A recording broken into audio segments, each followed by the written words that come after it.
Welcome to That's Absurd Podcast, your source for everything hip-hop, pop culture, sports, and more. Tune in, subscribe, enjoy. Yo, welcome back to another episode of That's Absurd Podcast. I go by the name of Juno, a.k.a. Melvo. It's your boy, Gene AP. And your boy, Gray. And this week, we got a special guest in the building. We got Dr.Berry Pierre, Mr. Lunch and Learn himself. Yes, we're in the Coming building. to bless the podcast. Barry, how you been, bro? How's the medical field? Medical field is up and down, but it's paying well. So that's a one benefit. We got the doctor directly from the site. The site. Yeah, he's reporting live. Yeah, from the site. Reporting live. Reporting live from the site. I told Nate, I said, "Hey Nate, man, whenever y'all record, man, please." I said, I've been having arguments for like the past 3 days. I need to come on the show. About the Grammys or COVID? What are we going? Yeah, no. Oh, I'm always having arguments about COVID. That's I know the big ticket this week. This week. What you guys been up to though? Nate? Oh man, for me, well, my job is done up here in the Chicago area. So then help serve. Put in my time, to help like get people tested for like COVID. He's in jail, bro. So I'm gonna make my way back home tomorrow. Do that 18-hour drive. Before I left, I got me one of my favorite beef sandwich up here, man. That should just, the food is good when you go to the restaurant and they never get your orders right. They always mess up something. That's not true. That's true. What people? You ever been to McDonald's? Either the service is bad or they always like mess up your order, or it just look bad. Like the place is kind of like run down. It's always one of those two, or both. Dirty food tastes great. Hey, unsanitary kitchens make the best dishes. Yeah, that's how you know those people. You just gotta close your eyes. You gotta be like, man, I don't even care what's going on back there. I'm not even gonna, as long as I don't know. They give the inspector a discount. A side of salmonella is always good. Yeah, they give the inspector a discount every time they come through, or maybe like a free get a free order. Yeah, but that's it for me though. What you been up to, OG Nate P? Me this past week, kept going down to the junkyard, doing demo at the house, and that's what happens sometimes when you try to get the cheaper contractor. You trade off on services. So I figured he'd do the demo, I could haul it, toss it out myself. That's a task within itself, but that's what pretty much my weekend consists of. Even up to today, just taking stuff, loading the truck, loading the car, dropping off, stuff like that. So you just not gonna tell us why we were late today because you tried to kill your wife today? No, yeah. No, that was different. Last minute, yeah, we were hauling goods, so I went to go grab some food, and I told her, hey, try this freighter, you know what I'm saying? And she's got shellfish allergy, so right before the show, we had to deal with that. You must have just renewed that life insurance policy or something. Get it right. So, but that was it, knocking out those things this past week. And then on top of that, I felt like I got screwed, man. I went through one of those little Groupon things. Thinking, come up, get a little Groupon deal, man. That upsell was a beast, man. It cost me like $1,200. What you was doing?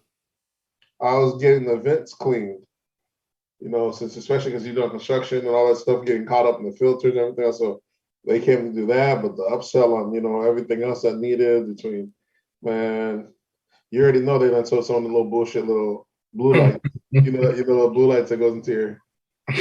They're gonna find something. Yeah, they got two of those. So everything they could have sold me for, I have 2 units, so that's what the upsell came for. So they charged me twice. So I went from trying to spend $96 to dropping $1,200. I was like, man, $96. $96 was what the Groupon was for the deal for them to come by. Okay. That $96 ended up turning by the time they end up coming by and doing service and everything, end up being $1,200. Damn. Well, yeah. You got to get the house kid friendly. So if you love your kids, it shouldn't be a problem. That's what they tell you. Yeah, you love your kids, right? Yeah, that's one of the go-to lines. You're gonna be here forever, so I already know. That shit is crazy. I'm salesman, boy. I'm playing no game. How about you? What you been into? This week I just started doing some organization, building some baby furniture, stuff like that. Getting the room ready because I think the baby's about to come a little early. So Okay. You think so? It's a lot of activity. yeah, I guess it dropped. I guess it got lowered. This is my first time. You guys are professionals at this. So I guess the baby went lower into her what's this shit called? Yeah, when they go down, they start going. Yeah. So they start telling her less movement and everything else, right? Not really, but you could just see a drop in the stomach from it being high to a little lower. So preparing myself for that, getting the kid room ready. I'm happy that I ain't gotta buy nothing though, because we were truly blessed with this baby shower and all the gifts that came in. Like Amazon and Target drops off at least 3 packages a day here. So we are Just come through, getting it ready, getting ready. blessed to not have to spend a dime so far. That's saying you got good friends. We have everything. Good, great friends. Right. I got gifts from people I didn't even expect to get gifts from, so I'm super excited about that. So it's been a journey. That first kid is always they always come through. Yes. Yeah, I don't think we're gonna do no more baby showers or anything like that. So one and done. Did you get the push gift? What about your push gift? What you get for the push gift? Oh, I didn't get that yet. Yeah, I didn't know that was a thing. Apparently, it's a thing. Trust me, I learned the hard way. I was like, hold on, what? I like, what do you mean push gift? Well, she did tell me something about a push gift, and I was like, I don't know what you talking about. I thought the gift was the child, but I thought I already dropped off the gift. Exactly. We're just adding stuff on, like.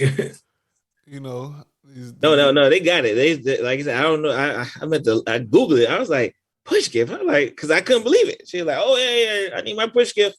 Now, what do you mean push gift for? What happens if you buy a push gift? Then, unfortunately, she has the little C-section. As you rather, right. Do you return the gift, or do you? What do you do with the gift? They keep that gift, I guess. The gift is theirs. And the problem is, right, you're going to realize very quickly, I tell, especially when we talk later, the ultimate trump card, right, for women, right, is I carried your baby. That's going to be in their back pocket forever. Right? So now are they going to hold that, and they need a proper push gift, and they need that trump card that you about to give them. And then you can't, and it's something you can't argue against. Yeah, it depends. If you have the financial resources, you could have said, I offered you a surrogate. So, but yeah, I know that's coming.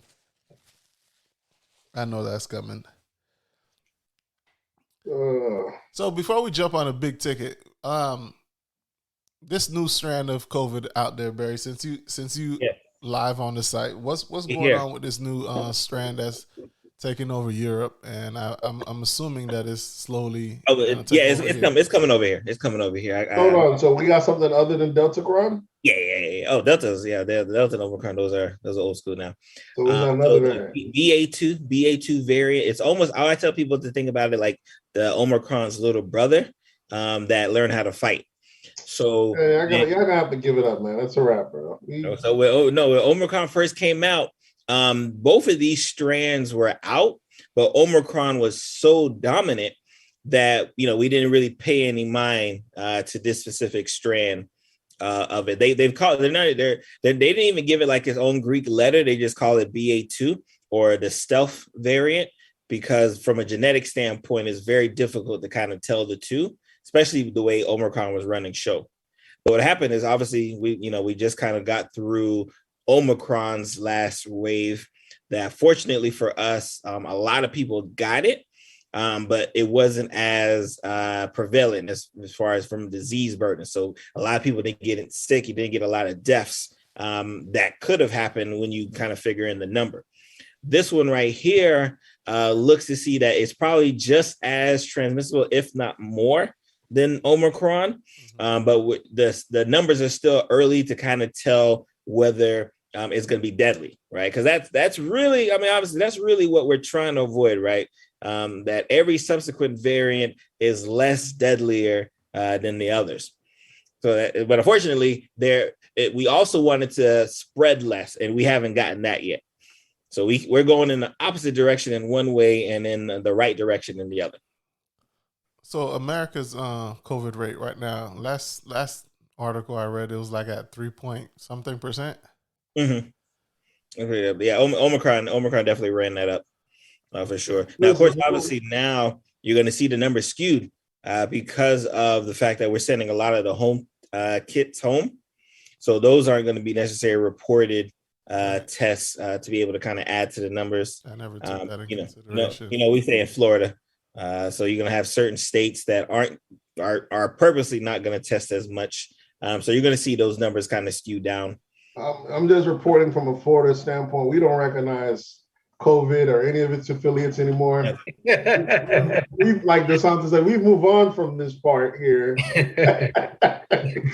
We're past this now. Let's keep moving, guys. Let's keep moving. I mean, he's been wanting to move since even before Delta. Since before Delta, he's been wanting to try. Like, all right, let's just get through this. Even if you had a COVID variant that drops now, that's 4 times stronger than the previous ones. It wouldn't matter because Florida, it's over it, bro. Right. I mean, we'll never get a situation where they're going to shut down anything. Not anymore. That's never going to happen. Not anymore. But fortunately, we got a lot of people who are, doing, what they need to do. I think at this point we're at like 68% of those who could be vaccinated are vaccinated. So we're getting close to that 70 number that we kind of talked about like 2+ years ago. Mm-hmm. So that's why we have some better confidence, especially when we get these variants, because we know we have a lot more people who are likely protected from definitely dying. Okay. Now with that, would you say of the 70, so when we're at the 70% mark, you think we're gonna end up having 67, 67, you think we're gonna have like, what is it, like herd immunity? Yeah. I mean, that's kind of what's been happening now, as far as like, especially, I mean, you think about what Omicron did. If we didn't have the significant number of people who got vaccinated with Omicron, with all the people who end up getting COVID, there'd be with tons more deaths. So again, what happens is, as you're vaccinated, as you boost, especially boosted now, they just recommended if you're over the age of 50 with some certain comorbidities that you can actually get a second booster, which is not surprising. That again, our more susceptible population. As you get more and more protected, when it does hit you, you're like, I got COVID, and then you keep moving, right? Because eventually we want to get to the point where we're like, I just got COVID. I'm out for the next 3 days. Like I see, like we wanted to get to that point. It ain't there yet, but we do want it to get there. Okay. So we're just we're here to stay type thing, or we just have a general response for it. Right. And then of course, United States, we're very geocentric in our way of thinking, right? So we think like, the way the U.S. is going, that's how it kind of goes for everybody else. But, there's different parts of the world, Africa, right? Africa has like a 38 to 40% vaccination rate. They can't even get the vaccines that we throw away, right? It's so there's such an abundance of riches with some countries and, a scarcity of resources in others. So even if we're quote unquote doing well, acting like things ain't sweet, we're traveling, we're still doing that stuff there. And then that's where like you'll see like a lot of those newer variants kind of pop up. So it's definitely a vicious cycle, unfortunately, that we have to kind of deal with this pandemic. I heard even the flu's making a comeback. Flu's starting to come back. Well, because what happens is that last year when the flu kind of disappeared because everyone was kind of wearing their masks, it was all good to go. But again, we're in Florida, right? And like other states, everyone's starting to demask, everyone's starting to walk around again. So now the flu's like, oh, well, welcome. I've been waiting for you. Right. So now, and then most people didn't get the vaccine a couple of years ago, the flu vaccine. So like now flu's starting to make its way back. Okay. All right, let's take Dr. Berry out of the medical field and bring him into the ratchetness. You already know what's popping this week. You got your boy Will Smith acting a monkey at the Grammys. Chris Rock letting a slight little jab go. What is y'all take on that? Did y'all, when y'all first heard it or saw the clips come out, did y'all think it was fake, or did y'all automatically know it was a real deal? For me, I couldn't believe it at first, man. I did think it was fake. But then again, as I continued to watch it and see Will Smith went back to his seat and scream, saying, keep my wife's name out your fucking mouth. And then he said it the second time.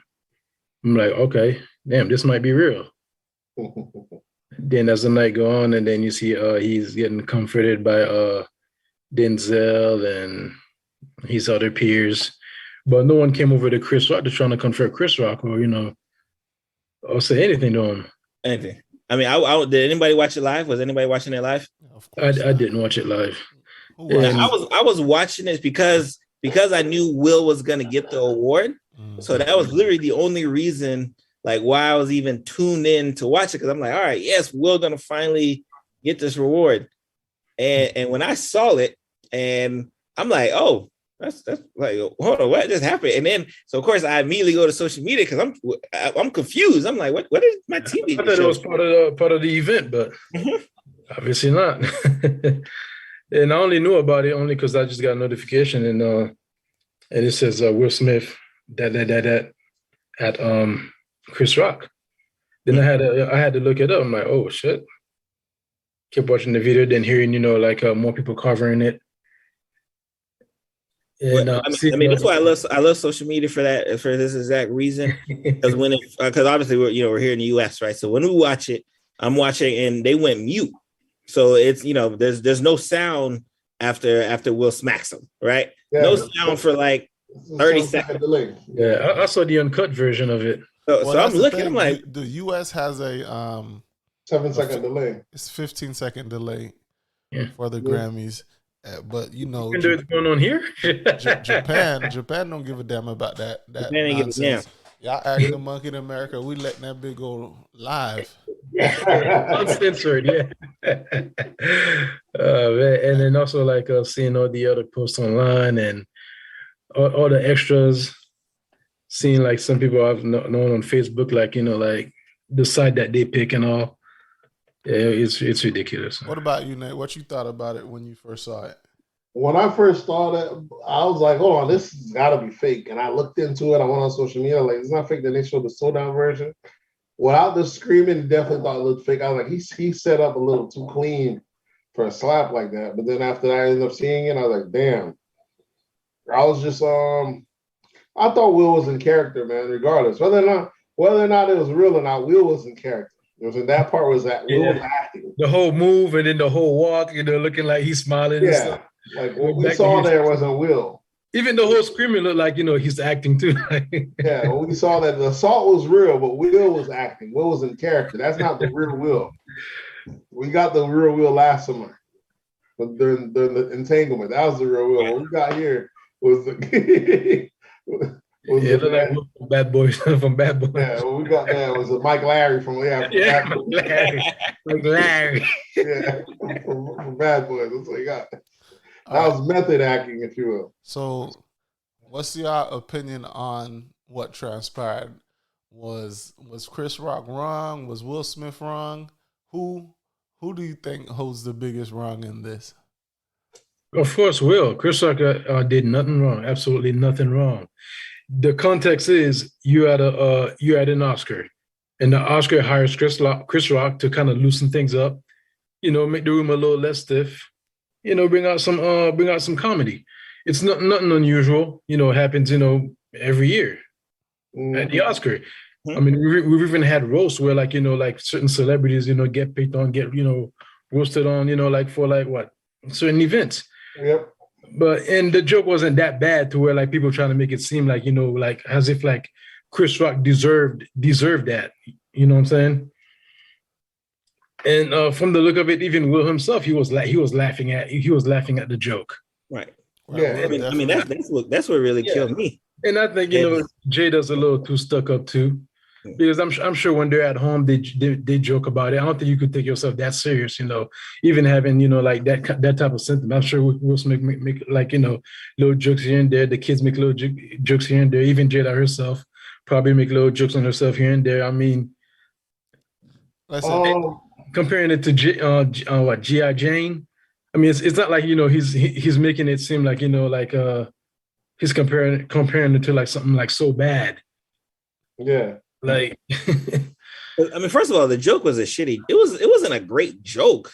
Yeah, it's for the Oscar, It was like I had to Google G.I. Jane to see why that was like even like funny. I was like, oh, okay. Me too. I didn't even know about that. The joke definitely made sense. Right. I didn't even know there was a G.I. Jane movie. Yeah, I already know about that. And she looked just like the lady on G.I. Jane. Like, you put it side by side, she look exactly like. Yep.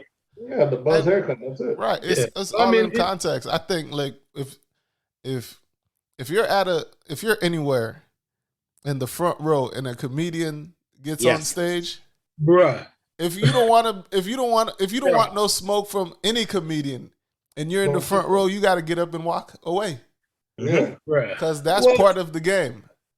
What? You're sitting front row and you think a comedian has a mic and he's not gonna say nothing about you.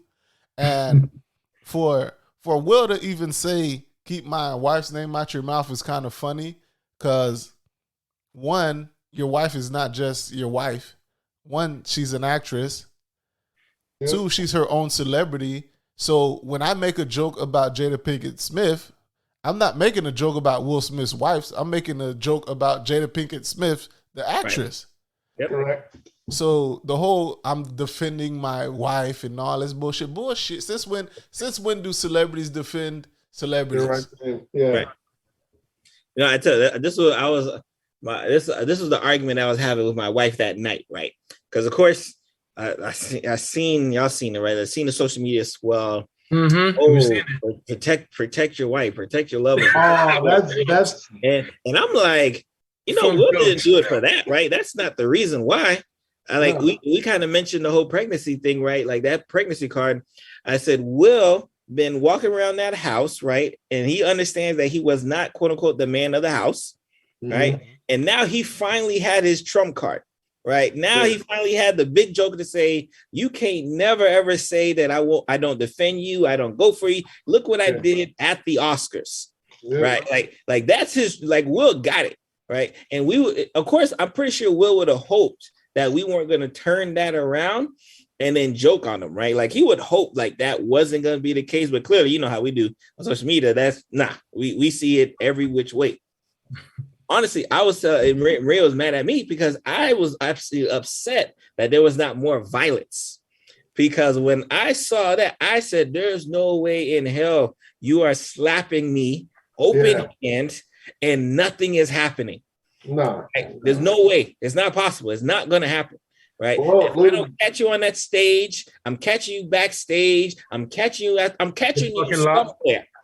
Somewhere you're being caught. You see, the other thing is Will knew exactly where he was at and he could get away with that shit. That's what I'm saying. That's why I say it wasn't Will. Will was acting. If Will was at a comedy show, sitting front row, and Chris Rock has his security with him because he's at a comedy show, you don't go up there and do that shit. You do that shit at the Grammys because it's the Grammys. Chris Rock is not even hiring. His security is taking that day off. Right. Yeah. So if Will would slap me on stage while I have a mic and I'm cracking jokes, nigga, Will Smith is catching the ass whooping. Well, there's two things there you're going with. This is true, but it's not like we're not gonna front like Chris Rock could beat Will Smith. We don't know that. Now I don't even know if I know that. Chris Rock ate that slap. Like it was just like, oh. And then look, and looked at him. You could have pushed him off as he was walking away, but Yeah, I mean, he did, but I mean, Will Smith's about 250, 6'2". No, he's not 250. He's about 200. Nigga, don't put your obesity on Will Smith. I'm going on the spectrum. Nigga try to take some weight off of him and put it on Will Smith. No, nigga, that nigga's not no 250. But nonetheless, Will Smith know it was because the person is smaller than you. You can go do that and stuff like that. And the whole defending my wife was complete nonsense. Everybody knows it's because Will's been getting roasted on the internet about his wife taking even talks, at the Oscar. There are previous comedians that also made jokes about his situation too, even about the entanglement. Right. Even the first comedian the first person that like said something was they said something to Jada about you can come up here. I know you're in an open relationship, some shit like that. And I didn't hear none of this defend my wife. Yeah, he knew he could. And it was coming from a black woman. So you can't even use the protect black woman card because it was coming from a black woman. Listen, you know who you can violate in the society and who you can't. You know what I'm saying? That's how it goes. What's saying? I felt like, your boy Wilson out here, complete character. You know what I'm saying? He didn't see no downside. If I slap this guy, at the very least, I get back to playing these action roles again. Y'all gonna believe it again. They're like, you know what I'm saying? Like before the entanglement guy, you're like, I don't know if I can see you in another movie, Will. Not playing the action star. Now he done got it back. There's no downside to it. So I smack fire to this guy. Maybe the next guy he's not gonna crack any jokes, or if so, that guy really means it. There was no downside to it on it for him. All right, let's talk about how they moved this goalpost on the joke. So the joke was a G.I. Jane joke, and of course everybody come out, oh, he's making fun of a medical condition. Oh, and I love how alopecia became a serious medical condition. Listen, that's exactly what I told my wife. I was like, if there's a medical condition we could joke about, it's alopecia and you losing your hair from alopecia. Especially if you lose it as good as Jada. If Nate has alopecia, I could look at Nate and be like, bro, that alopecia fucking you up. Yeah, if ever there's a joke, but if anyone's got it as good as Jada's got it, alopecia is a medical condition we can joke about.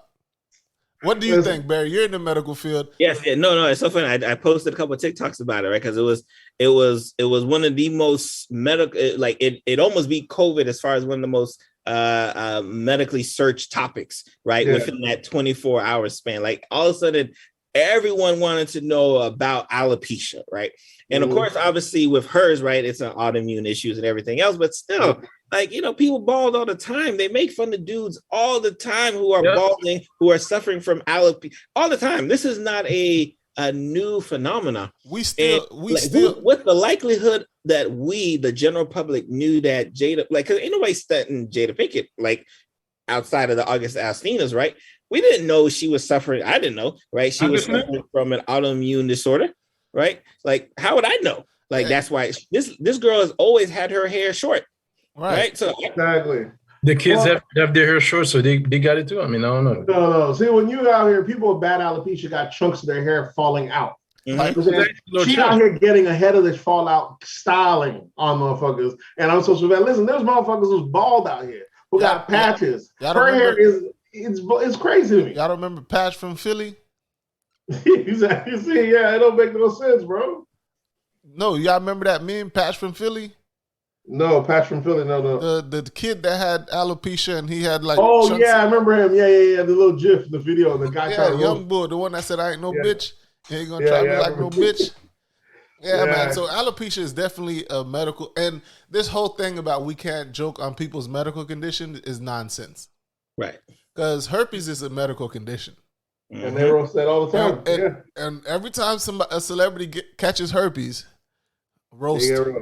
Yep. And no one is saying, oh, it's a medical condition. You can't make fun of a medical condition. And plus, how the hell is Chris Rock supposed to know you have alopecia? Exactly. He's not watching you cry on the red table talk about your alopecia. He's too busy for that. No, I guarantee no other celebrity in there knew about her alopecia other than people that listen to the red table talk. Man, it's worse than that. If alopecia is off limits, what if it wasn't alopecia? If he was making fun of her because she had on her hands was too shiny from lotion, they would have said, "Oh, she got eczema, and you making fun of her skin condition. She has to have lotion, extra lotion on." What are we not gonna crack? You saying that shit is so popular? It's not a thing. What we gonna say? Eczema's off limit now. Dry skin can't make fun of that next. It's bullshit, bro. I mean, Chris Rock is known, right, especially from an autistic standpoint, a known high functioning autistic individual, right? Not one person is saying like, "Oh man, he's autistic." Maybe like not one person is even giving I forgot. Yeah, right? he is. No credence is given to Chris Rock being an autistic individual, but like the girl who has wore short hair for as long as I remember, Jada Pinkett wore short hair, right? Unfortunately, has alopecia. Right. And again, we had a lot of people found out that night all of a sudden. And again, mind you, he was not making fun of it because your hair is balding. Like when I Googled G.I. Jane, I'm like, oh, that's why he like it looks just like the cover. It makes sense. Just like the cover. She has on green. She has on green. She has on a bald head, and she's fit. Mm-hmm. Now, if she was 250 pounds, that joke couldn't fly. Because she's not fit to be a soldier, but she is fit to be a soldier in her physique. So you can crack that joke off on Jada Pinkett Smith with the alopecia. No one even knew she had alopecia until yesterday. Or when was the Grammys? If she was offered the role, you think she would turn it down? Man, Jada Pinkett ain't been offered a role in the last 20 years. You think she would take it, right? I'm pretty sure she would. That's why people wonder exactly what the B stands for. There was the Oscars like 2 years prior. Chris Rock was hosting it, and Jada was talking about how we're boycotting. And that's when they didn't give Will a nomination for his role when he was playing about the NFL doctor that was exposing the CTE.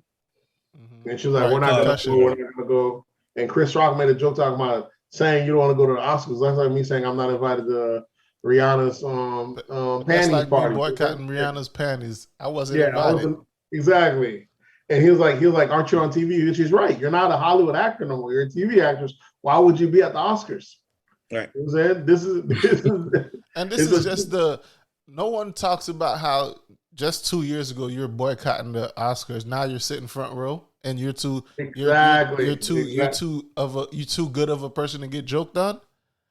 This shit is wild, bro. You're just boycotting. And the comments online, people are talking about, he's Chris Rock been attacking him for years, and the only thing attacking anyone who's sitting there for that, you know what I'm saying? What he said about the Oscar, which wasn't what was it? It wasn't really nothing. Yeah. All he said is you want to boycott it, but you weren't invited. Okay. Oh well. Exactly. Your husband's invited. Like that is life threatening. But it's not. To me, I gotta say Jada's the bad guy here because we're not gonna put it on Jada. Will Smith's the bad guy. Will Smith's the idiot, not Jada Pinkett. Jada Pinkett Jada's only trying to be the. You can't blame Jada Pinkett for Will Smith's actions. I can because he's being. Well, he did it based on her. Yeah. What does that have to do with anything? He has no area. Well, she's a big influence. Yeah, he was having the joke. The joke was he was going off on the joke. He was laughing. He seen that she wasn't laughing. Like, oh man, because I've been studied that. I've been studying the video, and it's like that 4 seconds that the camera pans away from Will after he's laughing, and they only showed Chris. I wish I could see just the look between Will and Jada that made him show that stand up and again, Mike, right? Like when I keep going back to Chris Rock's, right? Like, if I make a joke about you, right? Make a joke about your wife, and then I see you stand up, right? I'm like, hold on, why is this guy standing up, walking to? I feel like, and again, right? Again, no, they don't talk about it, right? They don't give Chris Rock the credence, right? Again, obviously he's an autistic individual, and he don't even recognize the cue that it might be go time, right? Yeah. He didn't even recognize it, right? And the go time was coming towards him, but still, right? Again, he got slapped. He was able to. He ate the slap easily. Like, oh, like what? Like he looked at him. Will walked back.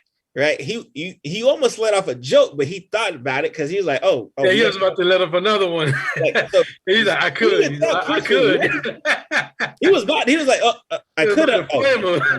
Listen, if Chris Rock would have continued and stayed in comedic mode, we would have labeled him a legend forever. Yes. Because there is 101 jokes that he could have let off at that moment, bruh, about being slapped in the face by Will Smith. Hmm? First one I saw on the internet. Damn, I'm gonna feel that one until August. Yeah, that was hilarious. Like, you know that comment that was there? He put it on site. Oh man, I'm telling you, like he could have went off, but I guess in the moment he was in shock. He was in shock because he started stuttering and misspeaking and stuff like that. So he was in shock that would actually happen at the Oscars. And I think the Academy needs to be sued by Chris Rock. Chris Rock should sue the Academy. Everybody, you know the whole umbrella effect. You sue everybody in the building. Yeah, Lupita need to get sued. be behind him. Lupita had us rolling though. Her facial expression, she was like. Listen, man, it was crazy. You know, you already know on Black Twitter how they took it. There was online. Honestly, when you looked on Twitter, you could tell it was just two different worlds because the way white people took that event and the way black folks took that event was so different that you would have swore it was two separate things that didn't happen in different universes. The way they treated it, we're looking at it like, hold on. Like, I guess a lot of people were upset. Again, me personally, right? I ain't upset, right, that Will got up and slapped him. Not upset at all, right? Hey, Jada gave you some type of look. She gave you something. She did what she had to do, right? I'm just upset that you were so confident enough to slap this man, turn around because you knew no smoke was coming, right? And that smile while you're turning around and walking away. He was smiling and giggling while he was walking away. He was proud of, as if he was proud of it. Yeah, and I think that's what pissed me off more than anything. I said, oh, this man tried to look like he could have waited till break to run up on Chris Rock. Nope, he wanted to make sure while the TVs was on, I'm gonna run up on him right now. Right, and again, that's like I said, that was me, right? Again, I appreciate Chris Rock. Chris Rock is a better person than me, but Denzel would have had to pull us off. Tyler Perry would have had to pull us off. Samuel Jackson we'd be fighting right there. Like they'd cut the commercial immediately. Yeah, we're gonna be a real donkey. We're gonna have a real donkey. Like, oh, you ready to go? Oh, okay.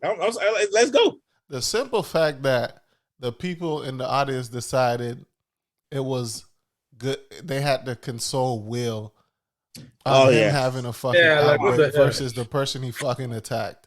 Yeah, from everybody else, from even Denzel. Like with his speech, Denzel, what's the name? Tyler Perry, all the other I thought that was fluff. Well, Tyler Perry ended up consoling Chris Rock though. Nah, they were supposed to slap Will when he got back to his seat. Oh, fuck wrong with you, boy? Like, nigga, you fucking it up out here for everybody. Nigga, we here to have a good time. We was just talking about the bourgeoisie, the black bourgeoisie. Nigga, this is the top of the black bourgeoisie acting a damn monkey. And everybody turns it into this race thing or you're doing that in front of white people. No one cares if it was in front of white people. Even if it was a room full of black, doesn't mean it's okay. I mean, it's just like the guy was just wrong in general for what he did. I don't know. It's like for some reason, like people want to equate behaving to white, and chaos to black. I guess because we're black, we're supposed to accept chaos. This is how we do it. This how we're supposed to function. As if we're not supposed to have some type of civility or sense. If we do, then it's white. Like the shit is fucking ridiculous, man. And all the protect black women. This was black women being protected. I hated that they co-opted the protect black women into this. I love it. She was not under attack. Black woman. I love it. It's like as long as it's like another black man getting attacked. Because what happens is they're okay with it. What I've learned from Will Smith, he's a comedian. Tiffany Haddish, she's a comedian. So you're telling me she doesn't try to make jokes on people also on other women's husband? Listen, what I learned from the far right is that you can get it too. So you allow these people to eat themselves on their more high grounds. before long, they're so the big tent party is so big, they just throw everything in there. So ass whoopings. Before it used to be punch a Nazi, it's never a wrong day to punch a Nazi. Now it's never a wrong day to punch someone that's insulting your right. Then it's never a wrong day to punch someone that's insulting your value. Then it's never a wrong day to just punch somebody. It just becomes straight. You say people just keep their values. Everybody keeps pushing the limit. You know what I'm saying? Allowing my dog. Yeah, no one even spoke. The fact that you said that no one even spoke to the fact that Chris is autistic is insane. They never speak to that. Yeah, that's not the medical condition we want to speak about. We want to not even what we want to speak on. We want to speak on alopecia. What blew my mind is Chris is 50 plus years old. He didn't go in there, stand in front of people and make jokes for no reason. He got hired to do a job, which is to be a comedic. I can't be out here doing a job 50-year-old and get him an ass for it, bro. And this is how people are making it seem as if like Chris Rock is just some guy who just walked up on the stage and just started throwing jokes at I was at work. Yeah, that's how they make it seem, as if like he just like went and attacked Jada. No, I'm at work and I'm being assaulted. There's a context. There's a setting for that. Like it's not even a setting. I was at work and they're coming to my job, and you out here whooping my ass, and I got kids. How am I explaining this to them? Man, at the very least, if there was only two outcomes in this, if Chris wasn't suing, if Chris wasn't fighting back, he should have been suing. I'm talking about suing everybody, though. Suing the academy, because they're gonna say they didn't condone it, but like that's very true. You didn't condone it. But you allowed him to give an acceptance speech after the matter. He shouldn't have been in the building. He shouldn't have been able to walk up on stage.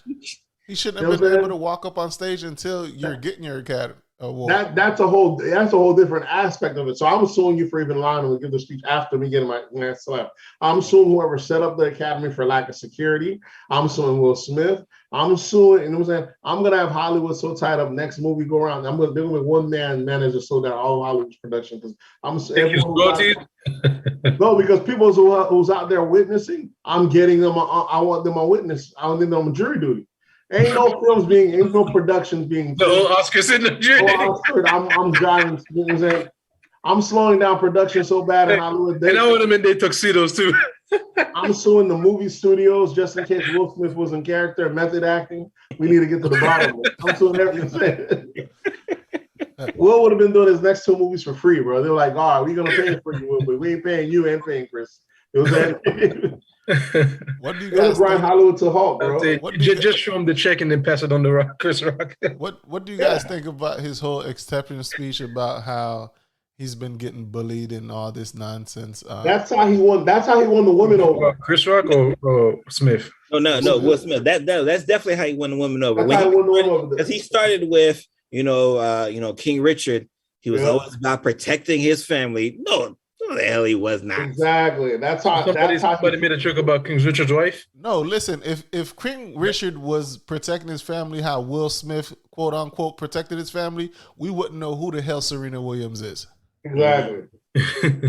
So this whole thing of he was embodying King Richard or whatever is complete nonsense. And you could tell it was off the dome because he had to try to clean it up. Like, yeah, I just effed up in front of all these people here, but let me tell you why I had to, right? I had to dig deep because I have the spirit. Because mind you, right, like this man went and gave that BS speech about how he's protecting his family and protect his loved ones, just like Richard would have done. Then he apologizes to everybody in the academy, does not specifically apologize to the man you slapped, right?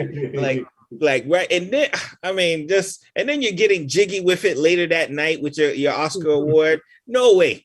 If I'm Chris Rock, I'm like I said, I'm either catching you backstage or I'm catching you at your after party. Or you're getting jiggy with it, yeah. Listen, even King Richard would have been in that lawsuit. Right. Yeah. I'm suing everybody, bro. I would have had to throw him in that lawsuit and say he was embodying you. That's you. So I'm gonna need that money, Playboy. Mr. Williams, that could have been all you for all we know. Man.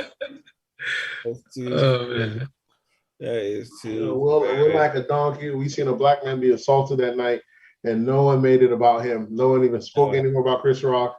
Everyone talking about whether Will did anything right or whose fault is it, but we didn't even see no other photos of Chris Rock after that slap. Yep.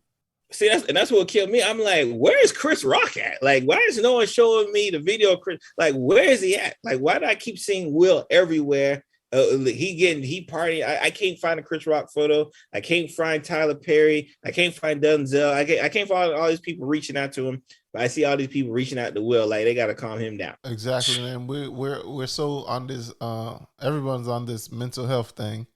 We just witnessed Will Smith have a mental health breakdown and 100%. Go ape shit, and no one is telling this nigga to go to therapy. This nigga need therapy. Yep. He needs red table talk. Well, I think they're gonna do a red table talk. Him and Jada, right? Yeah. You know that's gonna happen because these motherfuckers about to monetize off my slap. I'm gonna have to sue. I'm gonna have to sue. I'm gonna have to. You know, Chris might want to chill, let these people, let the greedy eat, and then come back and sue them all. Because I can see the Oscars wanting to turn that slap into NFT. You know what I'm saying? Like, you know what I'm saying?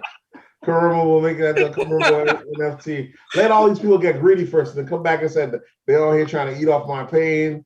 You know what I'm saying? Like Jim Carrey said it this morning that if he was Chris Rock, he would have been sued for $200 million. So I need that. You know what I'm saying? You know, if Will Smith worth that much. Remember, I told you guys. You're suing everyone, man. I told you guys. Just bought Jada. Yeah. I told you guys. Rich dudes live a different life. Mm-hmm. Of course, we know that. Yeah. Now, for Will Smith to on national TV walk up and slap someone, and then for the police to have to ask Chris Rock, "Do you want to press charges?"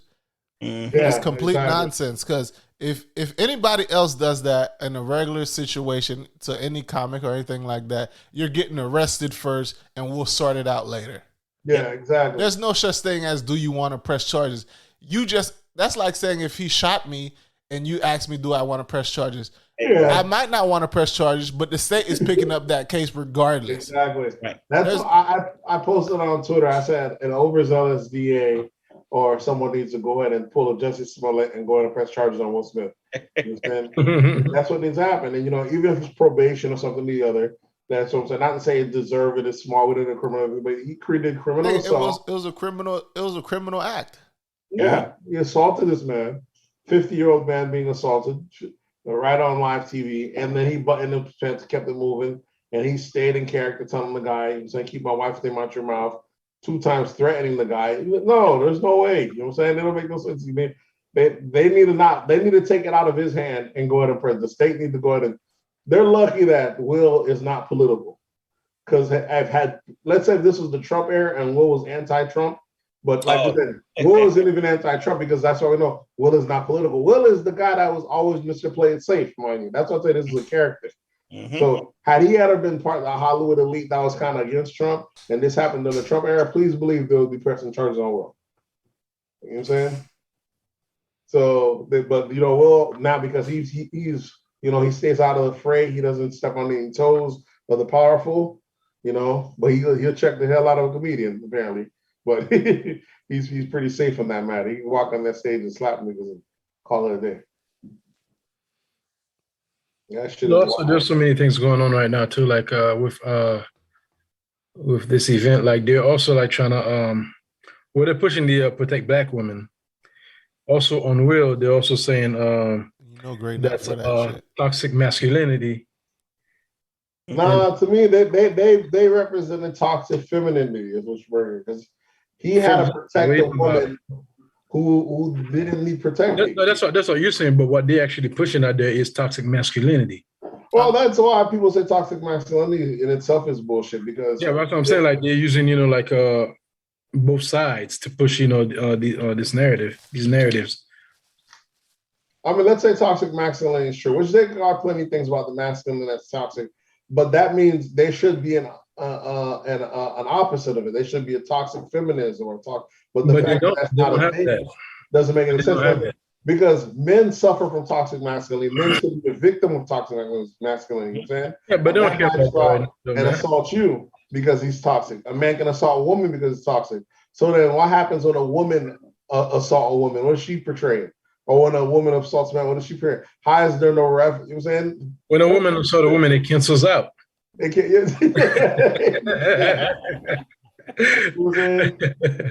But that's the narratives they pushing, you know what I'm saying? Like when it's a man, it's toxic masculinity, like. But also they're also pushing the protect black women. The protect black woman. I seen someone put a piece out there. They talking about why all jokes are at the expense of black women. I was like, bro, talk about the reach. The reach from me, bro. The reach. Like, listen, man. And it's coming from a black man, so I don't understand. Like, black people joke on black people. Listen, man, I'm telling you, bro. What's weird about that? It's Twitter really got people in their bag, bro. I almost feel like Twitter say, let's give these niggas a little bit of power so they can do it. Let's create Twitter. And they see what y'all doing with it. Y'all out here turning fictitious shit into real action and real crime. Y'all out here making up the world. Yeah, they're pushing narratives. Yeah, pushing them narratives hard. They just doing it's like up is down, down is up. Motherfuckers just get on any bandwagon they feel like and justify it.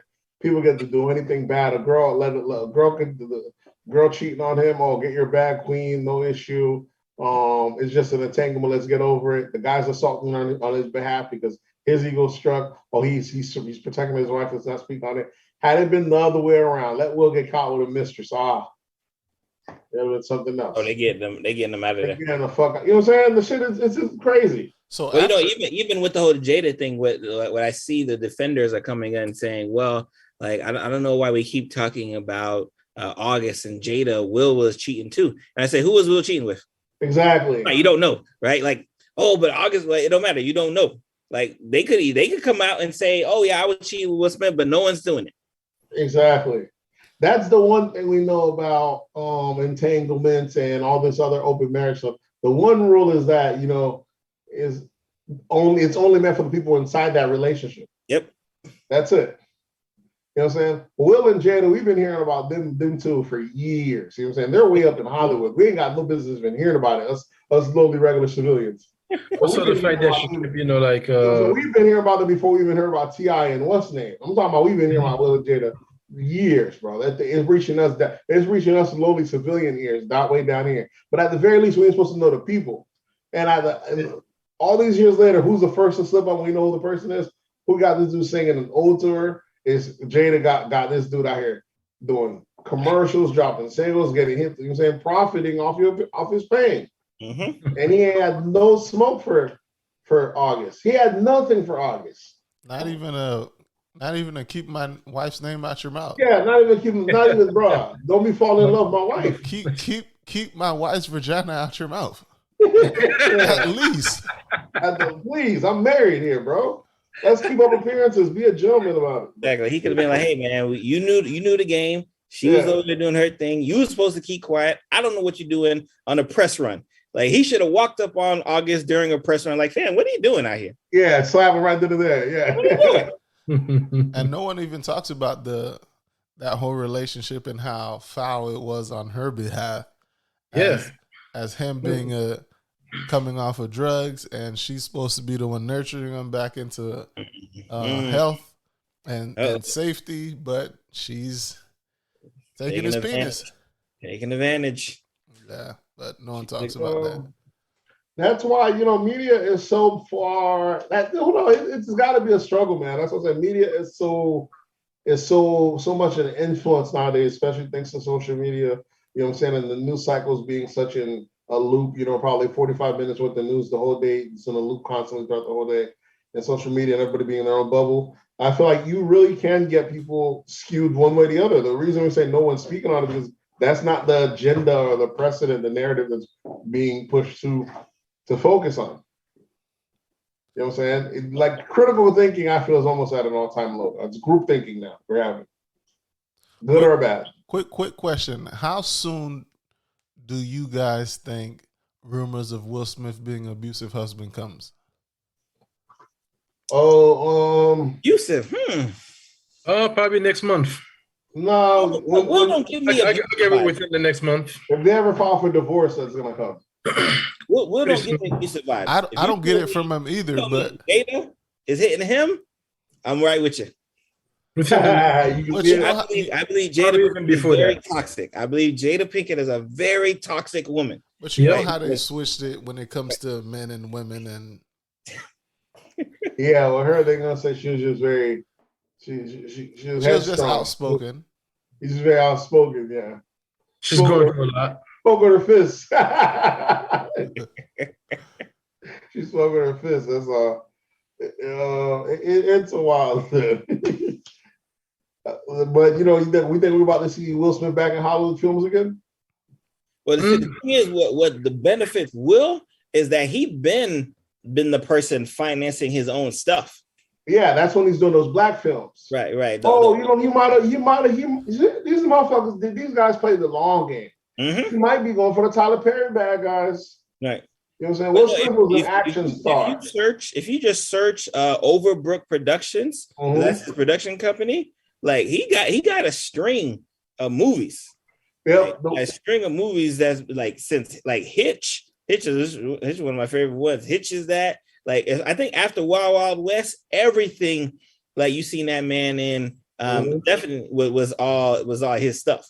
So I think they've been so self-financed that they can do that. They can, jump out and go crazy. I mean, even King Richard was through his production company. Yeah. So I mean, he's financially set that he doesn't necessarily need to go to, a Sony or Warner Brothers. But like, I mean, and now especially with Jada gonna eat all off of this red table talk. Every time there's a controversy between him or her, that she gonna eat. Like I said, like whenever, because them two, for sure them two are gonna sit down for an episode, right? And what's gonna happen? Everyone's gonna watch that episode. Everyone's gonna blog about that episode. Everyone's gonna tweet about that. Like you can't even go on social media now and avoid talking about Wilson. Like you can't because it's everywhere. Yep. I said on this very podcast, Bradwell Willis started going on social media when he started jumping out the window, doing bungee jump videos. I've been said to me it was fake. You know what I'm saying? Because they've been reserved our whole lives, very quiet. The mystique of the celebrity. And as soon as their movies started flopping, or they're not a bigger celebrity anymore, like we said, I blame this on the Cardi B. This is the Cardi B effect. Everybody want to be real. Everybody want to stand in front of the camera. And even when it was time to do that, Will can't ever show us him right out of bed. Everything's got to be full production team. Everything's well produced. So like this is such a fake keeping a real family. I like that. Y'all we got these people coming in front of y'all talking on tables. Everything in this is filmed. There's a full cast there. This is just them acting on a lower level.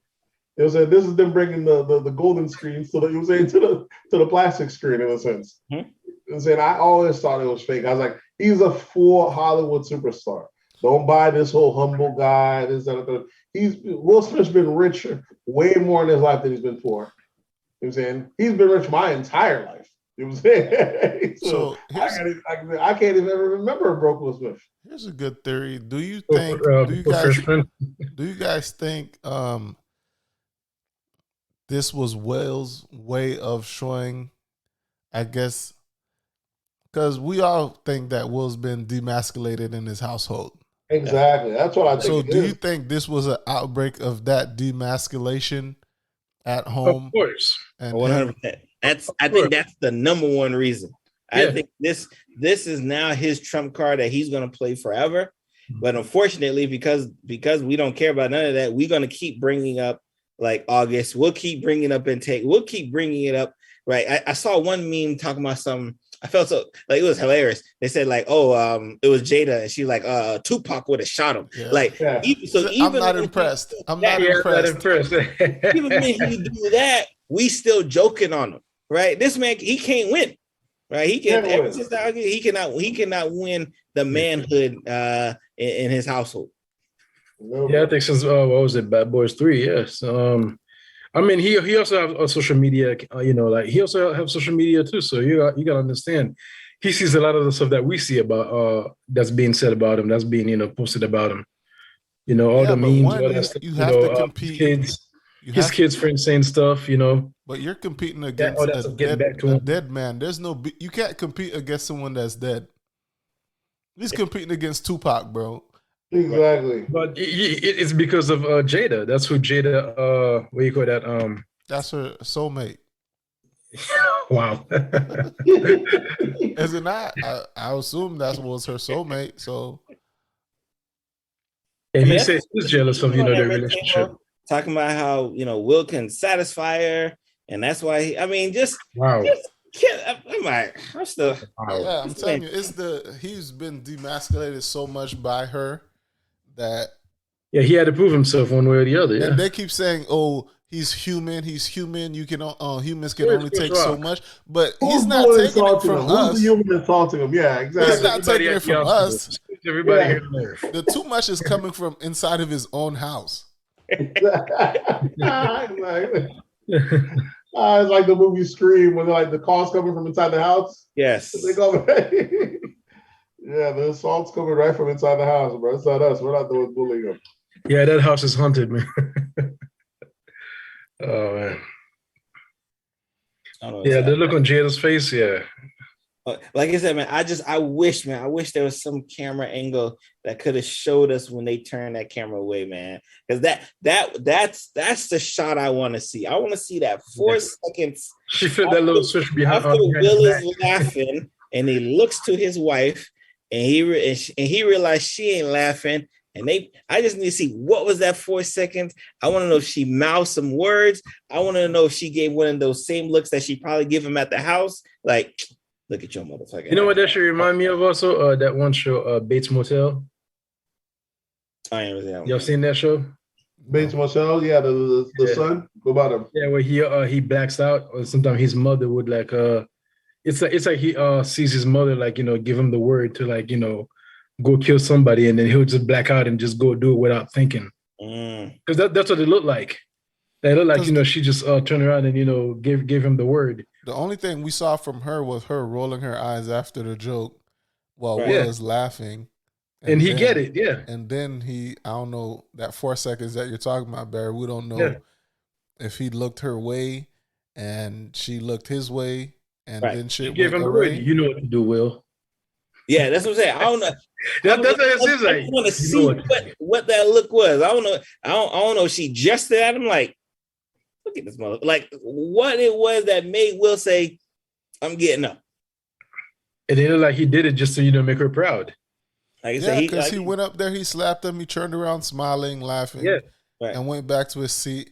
And then that's when I guess he starts crying. Now, he's not crying because he slapped Chris Rock or he was enraged. He's crying because he's been demasculated so damn much. And this is what it's come down to. For him to prove himself to his wife. Imagine having to resort to violence to prove to your wife that you're a man. Right. That shit must be demoralizing. That is trauma. Will is living in a trauma house, bro. Yeah, I don't think he's all right, man. Jada is toxic. He's not all right, man. We need to check on him. This is toxic feminism. We don't need to check on him. We need to check on Chris Rock. Check on Chris Rock. Well, him too. He's not all right. Chris, like I said, Chris, I think we're gonna hear something from him pretty soon. We're gonna. I mean, he might say something, but I saw some meme that I guess his comedy shows just sold out completely after. Right. Because like if you're Chris Rock, you have to say something. There's no way if I go to a Chris Rock show right now, and if this man don't mention Will Smith, I'm throwing a tomato. I'm doing something. If there's a quiet moment, I say, hey man, that's what we paid that $300 for. His next stand-up special should be named after Will Smith. The slap. If he had balls, and I would have turned this into 6 figures. If you would have made this shit, everything would have been about the slap. That's it. Yep. Yeah. And it would have been straight Jada jokes and Will Smith jokes the whole the whole hour and 20 minutes. Because we know Chris Rock can do it. The way Chris Rock does joke where he really emphasizes on things. Oh man. And the amount of content that family has given Chris Rock to write jokes. Exactly. Oh man. Yeah, he might need some extra security because I see Will coming out somewhere. Will ain't coming nowhere, bro. I'm telling you, Will just was. I see it. Will's just been taking too much. Yeah, he snapped. I see Jada saying he's doing it again, Will. That's right. Like, if I see you coming the second time, I know something's up and I'm ready for it. Right. Again, like I said, Will caught the right one. He definitely caught the right one. I mean, I wish Chris's reflexes were a little bit quicker. At least even duck it. You know what I'm saying? Yeah. It wasn't more of a sucker punch, bro. Because if you look at it, he walks up there, and it looks like he's about to talk to Chris Rock, and then he slaps him. Yep. So it's a sucker punch. Yeah. Oh, 100%. But also looked like Chris Rock was about to strike back, but it's like he thought about it. He's like, damn, I'm like the fucking Oscar. Right. No, I don't think he was about to slap back. You could see the picture. Even like the picture, it shows that, even his hand kind of. Yeah, no, his hand is balled up. It's just it's a reaction. You're like, what the? Like, it's just one of those, like, you just kind of like you're caught in like a stage fright. And I think even Chris, when he looks to the side, he's like, oh, y'all gonna still keep rolling. Oh, okay, all right. And it was fucked up too. Like, they just kept rolling as a documentary or something. So, like, once he realized that the camera people weren't stopping it, he's like, "Oh, all right. So we're not going to commercial break right quick. Okay, all right." I think that was fucked up too. Yeah. That's why they need to get sued for the trauma they put Chris Rock through, the Academy and Will Smith. Exactly. I don't blame his reaction. People say, like, he should have fight, he could have fight, but like everybody don't process things the same way. Correct. Because we didn't think he was in a state of shock, because like you would never expect that. You know what I'm saying? And the guy slapped you and walked away briefly. Yeah, but this is a guy that you work with. You're probably thinking, "Damn, what the fuck did that just happen?" Right. He really had I think he's still processing it right now too. I don't know if he's processing it. I think probably so. Not the way those memes are flying. Yeah, see, that's the thing, man. You make me a meme. You done made me a meme? Nah, man. I'm catching you somewhere. Right. They're people are already getting that image tattooed on themselves. Yeah. I'm catching you somewhere. If I don't catch you, I might catch your son. Because I saw what your son posted. I'm like, oh, hey, Jaden, I saw you posted something funny. That was funny, right? Like, I'm catching somebody. Also, imagine like hearing Chris Rock, having to go back to his family and hearing about that, hearing it from his friends. Every time you turn on the TV, everywhere you go, you're going to do groceries, you're going to do so, you're going out to eat. That's, in fact, even if people don't say it, you could see it in their eyes and in their face. Right. Yeah, it's when you walk in the room and the shit gets quiet. Mm-hmm. That's gonna happen to him for the next about a month or so. And you get having dreams and all that shit. Yeah. I don't know if you're going that far, bro. No, you're having dreams. Yeah. You see my dog in the dreams. Yeah, you're gonna have to have PTSD. If you having dreams, man. I think so. Yeah. Somebody gotta get sued if he gotta have. If I'm having dreams about it, yeah, I'm suing you. Or I'm gonna catch you one way or the other. I'm gonna catch you. I'm likely gonna catch you. But Will Smith protected, right? Will Smith usually with a bodyguard, so it's obviously gonna be very difficult to be close enough to Will Smith to get them. But like, they should have caught it right when he was doing the acceptance speech. That's what I'm saying, man. I might catch you during your acceptance speech, or I'm just waiting till you walk in the back. That's the thing, like.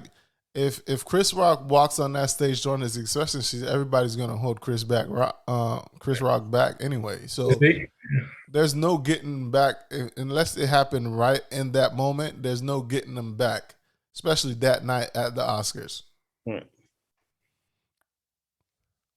Yeah, that shit is wild. Yep, this man's lucky. That's a lucky guy right there. As you say. Again, that's what I said. If you feel like you want to defend your lady's honor, yeah, go right ahead, fam. But if you think you can do that without the fear that I'm coming to get you back, like that's where I'd be like, nah, no. And then just to see the media just make it all about him and not the person who got and not the person who actually got assaulted. Like, I've never seen the victim be blamed so much. Right. They have been blaming the victim since the slap. I mean, this is the trend now, you know what I'm saying? Victims are guilty. That's why you don't want to be a victim, you want to be the aggressor. You got to make yourself the aggressor. So you got to compete for that aggressor spot. But I guess we could stay on the Grammys. Did you guys see the interaction with Tiffany Haddish and the reporter? Oh man, yeah. Which one? Well, her speaking of it, or the one when she talking about her dress? The one. It was all one. Yeah. Different segments, but same. I guess was it the same? Because this one she's championing and talking about she feels it's good because it shows that men still love their wives, right? Not that when she was. Women I'm wasn't talking about. protecting their wives. I'm talking about when the They interview recorded asked her did about she her have a costume. costume change? Right. I thought that was a backhand compliment. It is a How backhand is it a compliment. compliment? How is it backhanded? Yeah. Celebrities change throughout their when they go to these events. She's like, Nate, no, this is mine. It's not October. What the hell you asking me if I have a costume? You're talking about a costume. Yeah, costume. I don't think it's a costume. Motherfuckers change at these award shows. Yeah, but people call it a change their costume. wardrobe.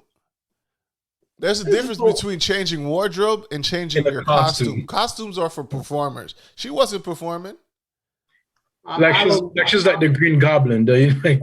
I don't see it as an insult, or she could have said, "Oh no, it's wardrobe." She's like, "No, this is mine. I bought this. This is what mine looks like." That's what she said. It's like no one doubted the value. She just said, "Did you change?" That's it. She didn't say, "Did you change?" She said, "Did you change your costume?" Yeah. It's because I don't. It's just because I think folks just look at black folks as entertainment, no matter what they're doing. Them niggas were entertaining. You're at an award show for entertainers. She's not entertaining. You're at an award show, Nate. She was. That's what. Chris Rock was entertaining. Chris Rock was entertaining. Listen, everyone there was an entertainer. That's why they're entertainers. Just because Dr.Berry is a doctor, and you see him at Walmart, you don't expect him to be checking if there's salmonella in the produce section. No, but if I fall out in front of him, looking for like medications or medicine. I expect him to take his Hippocratic oath and assist if I fall out right in front of him.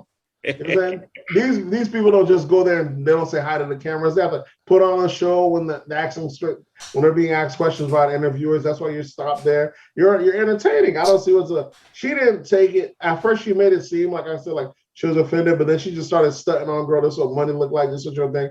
And then it lost me, man. I didn't even know like that. Like I said, I think it was a backhanded compliment. Like it was a backhanded compliment. And was she really barefoot? The reporter, I guess the reporter was barefoot, but we couldn't see her feet. They didn't show it though. Oh yeah, I see it. I wanted to see it. That's bad cameramanship. Yeah, because after Tiffany Haddish let off that, "Why you out here barefooted?" the camera's supposed to pan down to her feet. The camera's go right down. Like that guy needs to lose his job because he's not doing his job properly. Because I guarantee if Tiffany Haddish was barefoot and the reporter said something about her feet, it would have went down. They would have showed them bunions. So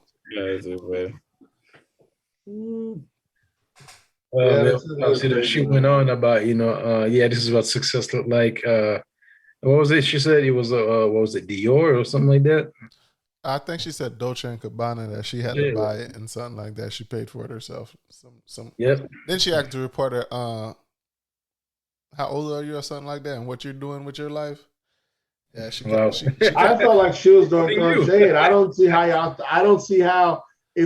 see the lady. She was insulted. That's why she was throwing shade, because she felt disrespected. Yeah, I feel like asking me if I have on a costume could have not been intentional, but all the attacks afterwards was definitely insulting. Could have not, bro. It's not October, man. Come on. You don't only wear costume in October. It's a word that they use. So Barry, if there's no other type of if you're wearing your lab coat and someone calls it a costume, are you not gonna be offended? It's not no same. Right. See, exactly. That's a good point. Exactly. Like, so if he takes off his lab coat, his lab coat, or not lab coat, but his coat, and then I see him 10 seconds later, and I say, "Oh, Barry, you took off your costume." Right. That's insulting. I think that's different. I think it's in their world. In their world, that's why she didn't say this is in the costume. She said no. She just said no. I paid for this personally, because they get dressed all the time. That's why she said no. That's why she made it no costume, Nate. That's why she. That's why she didn't make it known that it wasn't an issue. She had to make it known. No, this isn't wardrobe. I paid for this. This is my money. That was the point. She wasn't insulted that it would happen to be an outfit, because they get outfits they don't pay for. They get outfits that are donated to them all the time. Nate, but she had to let y'all know, oh, this is my money. If she wasn't insulted, why would she throw that much shade? She didn't just stop on the simple fact that no, this wasn't wardrobe. She was in not really so much donated, but like when you when a designer ask a celebrity to wear their what you call it, their clothing line or whatever, that clothing line a lot of time it sells out. A lot of time they pay the celebrities to wear their design. Yeah, most of the time they give it. Most of the time it's for free as well. It's not even that I'm saying. That's why you get the diamonds. You get what I'm saying. It's for free. Not really for free because now you're using my fame and my likeness so you can get sales. But it's not only for sales. You know what I'm saying? It's also an honor. It's a trade-off. They're not always paying the celebrity first. Nate, do you think she was offended or not? I think she was on some nigga shit. I don't know when she was offended. Nigga shit, nigga shit, you always look at the reason to be offended. She could have stopped. No, this is not wardrobe. This is an outfit. But she had a press on how she paid for it. She was on some nigga shit. If she had a rolling on, she would have said, I bought this for $200. It's with bust down. She would have went on her rant. That's why she was on a rant about her clothes, talking about, I bought this. This is what money looked like, this, that, and the third. There was all sorts of money there, even more bigger money than Tiffany Haddish. But she out here, she had to let us know she had to have a moment. So you don't think she was offended by the comment? I don't know. She probably was jacked up. When do nigga shit happen? When nigga shit happen when niggas get offended. Yeah. She was looking for reason. Prime example. We saw what happens when niggas get offended. Yeah, niggas be getting slapped. Yeah, she was looking for a reason to be offended. Lady goes to her, I love your hair. She'll be like, bitch, my hair always fine. I got a little bit of money. I think no matter what you'd have had that moment. I can't agree with you on that, Playboy. I think you're. Listen, Tiffany been slipping for some months now. Remember I said that. It was not too long ago Tiffany was going off about how, after the breakup with her and Common, complaining how she needs to just find a good man, this, that, and the third. So come on, Tiff. Y'all just give it some moment. Give it some time. I guess all these celebrities are tired of being bullied. It's time to crack back, I guess, because we saw Will Smith crack back from being bullied, and now Tiffany Haddish is cracking back at people for the insults. Yeah. It was funny, like a few years back, she was, saving money was like her main thing. I guess she's off of that now. It's only saving when you don't have a you ain't got money. When you don't know where the next dollar's coming from, that's when you brag on saving it. But if you have a fountain of money, there's none to save.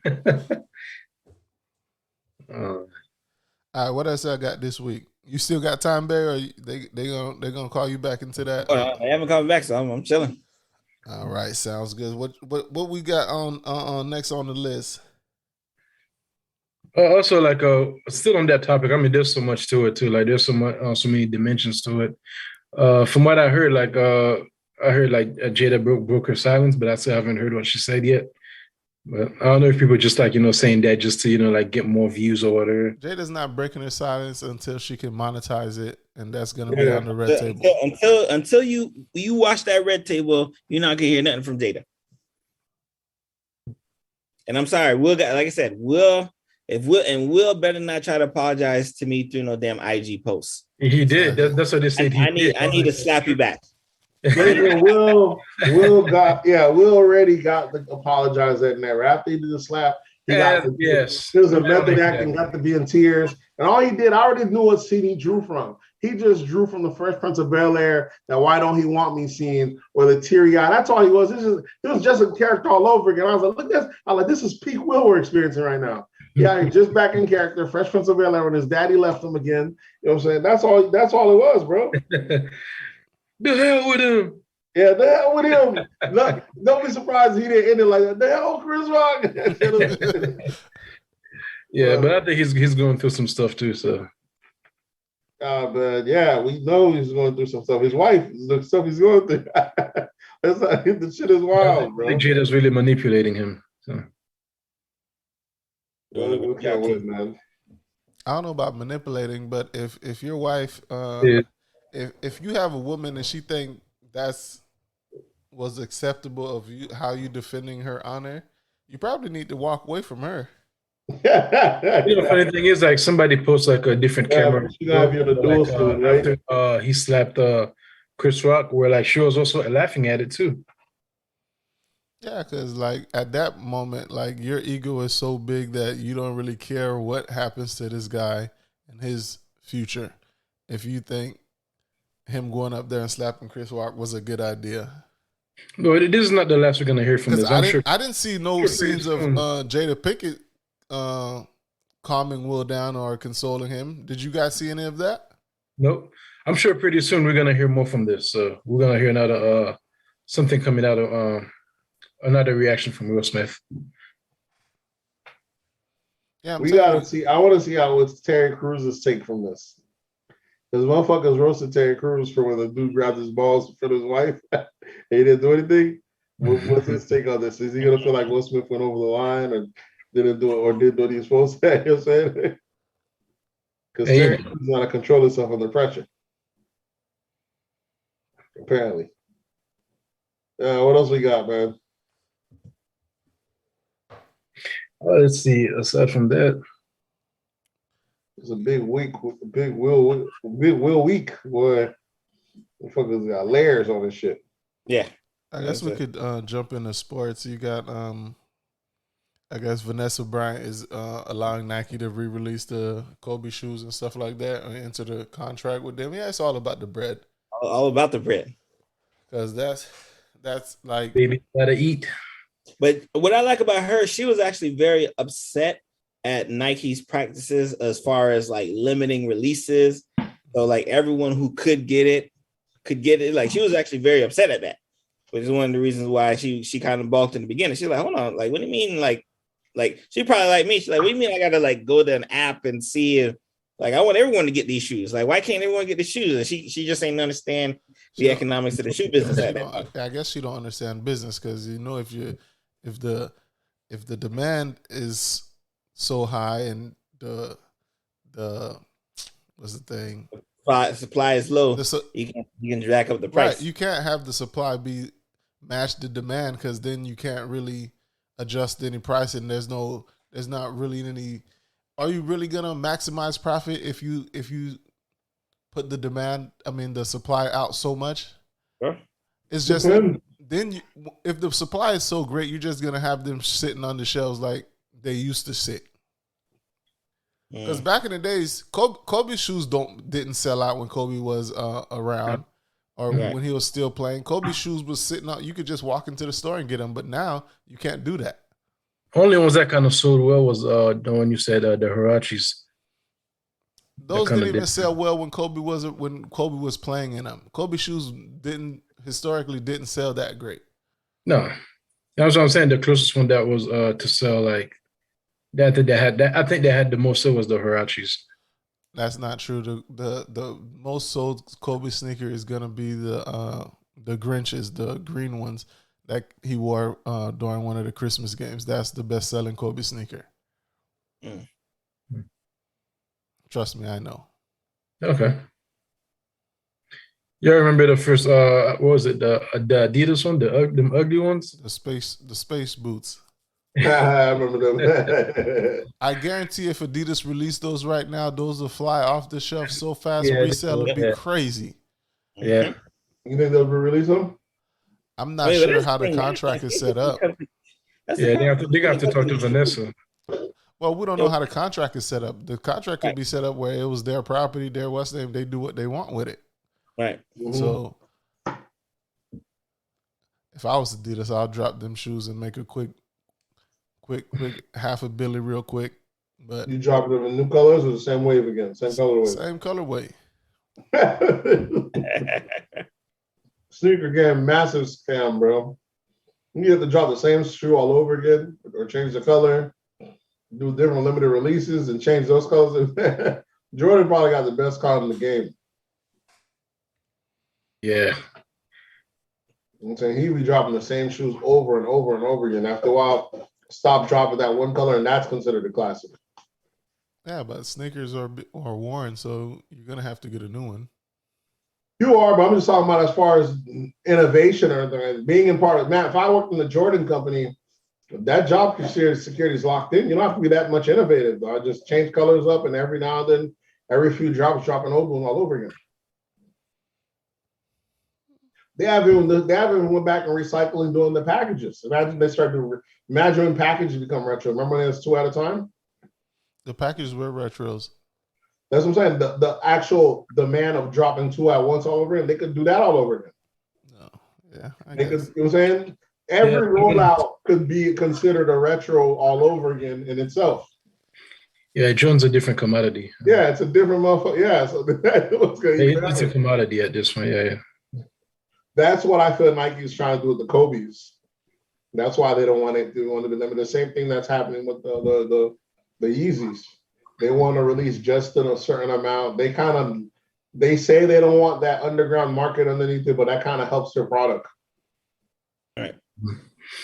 Funny thing is, I went to a Nike store over here, and it seemed like they didn't really have much in there, bro. They never do. You're talking about the store ain't gonna have nothing. It's crazy. Yeah. They're just gonna have the dad shoes. They had the Trump supporters. That was crazy, bro. You can burn these. But like, I mean, these days is like these like is the sneaker resale is that typically how we have to get most of these shoes now? Like I said, I haven't had to buy a new.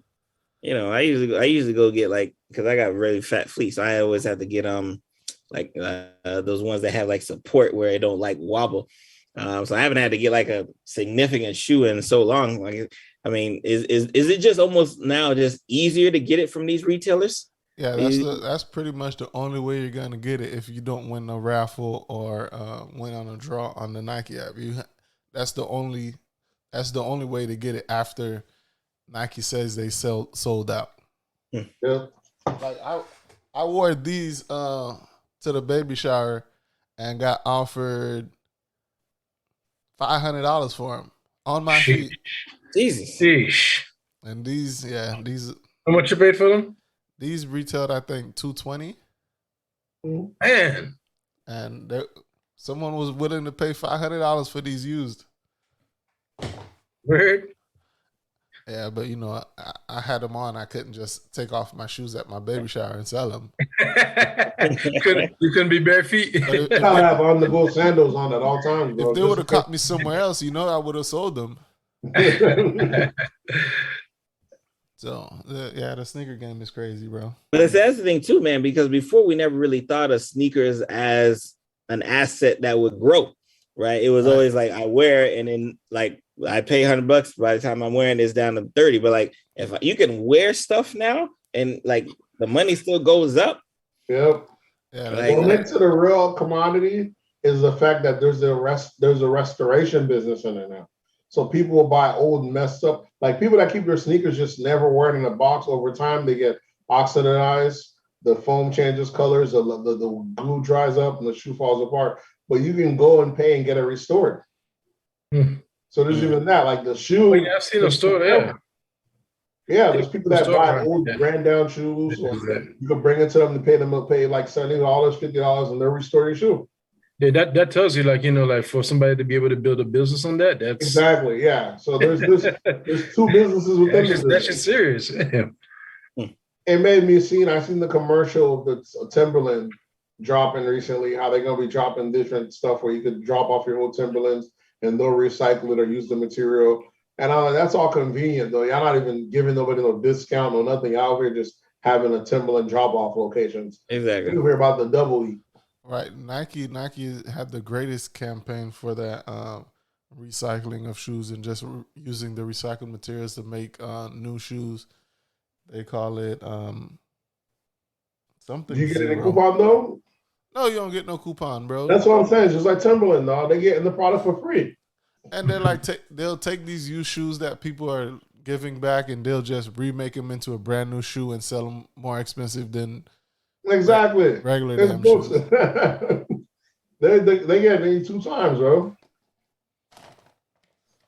Like if you ever see a shoe with like this material on it from Nike, all that is material on the bottom. Mm. And Nike the clear one. You said what? The clear bottom you talking about? They're not clear. They're just like you see, like you could tell that it's not I don't know if you guys can It's see. not fresh. It's not like raw from the. Oh yeah, it's not good. Yeah. Oh, Okay. you're talking about like it's like recycled. Yeah. composite. Yeah, Yeah, recycled. it's like composite, like all the materials inside there. Okay, yeah. Mm. That's just Yeah, they're retired, like recycled. recycled material. It's just recycled material. The Nike sell you that shit for the same price they sell you the brand new stuff. Yeah, it's not pure raw. Yeah, they just press it, put it in a tray, make it take form. Right. Nike got a whole Nike running a whole scam on the world, bro. A smooth operation. What else you guys have? Who are we on? Sports? Sports. Yeah. I don't know why I'm looking on Sunday. Yeah, did y'all contribute to this list? You got your boy what's his name? Deshaun Watson. Yeah. He's back on the football field, signed with the Browns for 230 million. Shit, yeah. Yeah, they're football contracts, yeah. Did he ever have to pay back any of the money to Houston? That's a good question. I mean, they probably gave some compensatory bonus from the Pixon standpoint, but I don't think so. I think because whatever money you had was guaranteed anyway. They probably just kind of wrapped it into the 230. Okay, yeah. And then I guess his agent negotiated that the first year he only gets paid $1 million because they assume that he's gonna be suspended. For look how smart these guys thinking. They say, "Oh, you're gonna be suspended at least 4 games." You know how Roger Goodell going? Whatever. They have good agents, yeah. Yeah. So they give you $1 million for the first year, right? So even if you get suspended, you only gonna lose, let's say, $500,000 if they suspend you for 6 games. Instead, if you was getting paid $10 million that year, you would lose $5 million. What was the suspension for? Well, I mean, even though the courts didn't find you, guilty for doing anything, from a code of conduct standpoint, like, fam, you got what, 20 women say you were doing some crazy stuff during the massage? Nah, fam, we got. Oh, he's a massage dude, ain't it? Yeah, okay. Even though if it ain't true, Well, I mean, true or proven true. Yeah, true or proven is the position you got yourself in, my boy. If it ain't proven, it ain't true. You got yourself positioned in a vice right now. You gotta prove that. You gotta prove. I mean, like I said, man, 1 or 2 women, okay. 20? 20, they're like, yeah. They're like, who the fuck is you, girl? Yeah, why did this fire against you like that? What's you doing? Yeah. 20 is a lot. 20 is a lot. 1 or 2, I'm like, yeah, I don't know about all that. 20 women saying the same stuff? Yeah, this nigga's a beast. 20 is a lot. Yeah. Yeah, you working that shit. Yeah, they done clicked up against you, bro. That's what I'm like, dog. A massage is that fire? What is this man doing? When you're rich. Hey, you're getting jumped. Yeah, when you're rich, you're getting an amazing massage. Sheesh. Okay, so they had it smart where he would only lose $1 million that first year. Right. Like, and I don't know if they're gonna suspend him the whole year, but we assume that they're gonna suspend him. So really not losing much, just getting paid to sit at home. Yeah, sit at home, chill. Okay. I guess just to make the public, like feel good, I guess. And of course, what I love is that make them go circle. Baker, kick the road, Baker. We need you out of there. We need your locker. Need your locker. Go ahead and stop those commercials. You're not a Cleveland Brown no more. We don't need those. What is it? State Farm. Yeah. We don't need that commercial no more. Go ahead, stop running. Like, I mean, imagine the money that messes up, man. Like, your commercial supposed to be running. Now your team boots you, so the team, they looking like, you know what? Let's run the other one. Yeah, that's a major. I think Baker's gonna be like a Tim Tebow. Problem I have is he definitely, I'd say, like, minus the last 2.5 years or so, he definitely didn't have the support that he would have needed, right, to really excel. I mean, because it's not like he was like a fire QB in college. He wasn't. I mean, he was athletic. He was, he had a little moxie, I guess, whatever you want to call it, they do for the white folks. But like, he wasn't that fire of a QB, right? And again, of course, they try to blame all the stuff on OBJ, and then of course OBJ went to a real QB, right? And he would have won Super Bowl MVP. So of course everybody now looking at Baker like, hold on, Baker, like you had that guy on your team, and you ain't do nothing with him. Like, okay, it's something on you. OBJ dropping passes? He wasn't even throwing. Like I saw someone do like a 3-minute clip. Those passes weren't even going near him.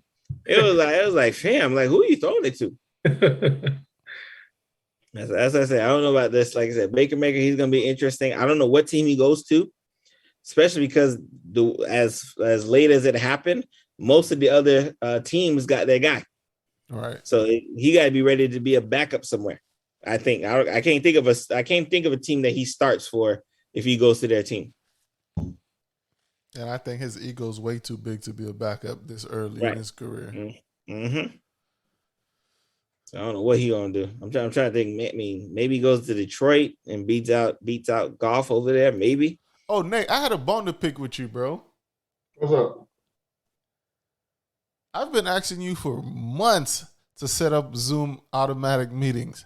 Mm-hmm. Once we get your old executive on the show, I'm seeing emails. I'm seeing emails about Zoom meeting and stuff like that. I'm like, I know Perry used to be your old executive, but damn, bro, you treat us like peasants. Nah, man, I had time today. And, before I go out and get this workout, let me go ahead and set up this meeting so I don't have to look up the code. Man, no one responded. I was like, maybe this shit don't work anyways. We moved to Zoom like years ago when COVID first popped off. I said, Nate, set up a recurring Zoom meeting this time every day. You know what time we record. I don't see nothing until I hear Dr.Berry coming on the show. I get an email from Nate like this nigga done turned professional all of a sudden when Dr.Berry coming on the show. I was like, an email? I never got an email from Nate. Nah, man, I was just trying to make it where it's easier because I was about to go out. Now I didn't have to go out and generate a code. Before I stepped out, it was like 6 o'clock. I was like, let me go ahead and set this up right here. This is what I've been asking you for. I've been trying to make your life easier. You're trying to do the get-go. So that's all it was, bro. We got what else we got, fellas? Let's see. Oh, I know you guys heard about the 14-year-old that fell off the ride in Orlando. Yeah, I saw that. Yeah, very unfortunate. Did you guys? Wasn't there a video going? I tried to avoid it. I heard there was a video going around. There is a video. I didn't watch the video. I heard a few people. What's the logic to not watching real stuff? I don't understand. It just didn't come across my feed. That's why I haven't watched it. I watch videos of bad stuff that happens. It's the real world. I wasn't gonna go look for it, but yeah, I wasn't gonna look for it. I was gonna be like 14-year-old. But if falls off. If it came across my Explorer page on the gram, I would have probably watched it, but it never did. And did you guys see the 14-year-old? Yeah, this kid was. Yeah, I saw a picture of him. Yeah, right. Big guy. He was huge. Then they showed a picture of him on the ride, and you can tell that ride wasn't gonna completely go down and click. Yeah, when you get on those rides, you hear that click. Even me being at my size, bro, those rides is like super tight, and he's like 2 times bigger than me. Yeah, he's a big dude, man. Definitely playing basketball. I don't know if he's an NFL prospect, but this dude was a big dude. Let me see. I think he's like 6'2", 340 or something like that. Yeah, 6'4", 340 something. Yeah, real big, bro. Bro, he was huge, and like there's gonna be a point in time where we have to tell people, listen, you're too big for this ride. Oh, that's the catch. Fast forward today, his family says that he got rejected by 2 of the rides out there. See? He was rejected for being too big. And when, And then the third ride that Icon dropped, allowed him in. They're like, he wanted to ride those other 2 rides. They told him he was too big. Why y'all gonna enforce it? You know what I'm saying? Of course he's gonna keep trying as a kid. Yeah, because I think it came out today. They're saying they're seeing study shows that the thing he was strapped in. It ain't like the thing gave way. No, like you could be, because it's the one that goes over your head and clamps down on you. So you can go over, and you know how every time you bring it down, you hear a click, click, click, and then that final click is like the loudest click. And by the looks of the pictures, I think he clicked. Like they're saying the thing was not loose. Listen, so it's just that he's so big. Like when it stopped, I don't know if he slipped out to the bottom. There's a lot of weight because remember, just nothing on the ride broke. He just slipped out because the thing wasn't all the way on. Because I think they usually have like a little strap that goes between your leg. No, not all of them. That one don't have it. Yeah, not all of them have that little strap that you have to buckle up. That's the killer. Yeah, that ride don't have it. Yeah. I wouldn't get on that shit either. What the fuck? Yeah, that one don't have it. But you can tell that it wasn't closed. You can see the pictures of him on the ride. I guess there was like pictures of before it took off. And you can tell by looking at him that he was way too big for that ride, and that wasn't always securely closed. Man, so, I don't fuck with roller coasters and stuff no more, man. It's just me. I leave those things alone. And now they're now I guess they started a petition to like have that ride be banned from all over the place. It's not the ride's fault. It's not the ride. It wasn't. They got to ban the whole ride. They're trying to ban the whole ride, bro. Listen, one messed up employee could mess up a lot of bags, bro. You know what I'm saying? And it was clearly either you didn't check them. People have died from rides before, but I'm not saying it should be the norm, but but there's a difference. People have heart attacks on rides and stuff like that and die from something like that. But I was gonna say that, yep. Falling off of even water slides. Yeah, but if you see the ride, do you know what kind of ride it was? Yeah, it was the one that goes up and down. Yeah, so I never heard of someone flying off of that. Right. So that ride is normally a safe ride. Yeah. But it was near the end too, bro. It was that last little stop. Right. It was that when they drop it and it stops suddenly.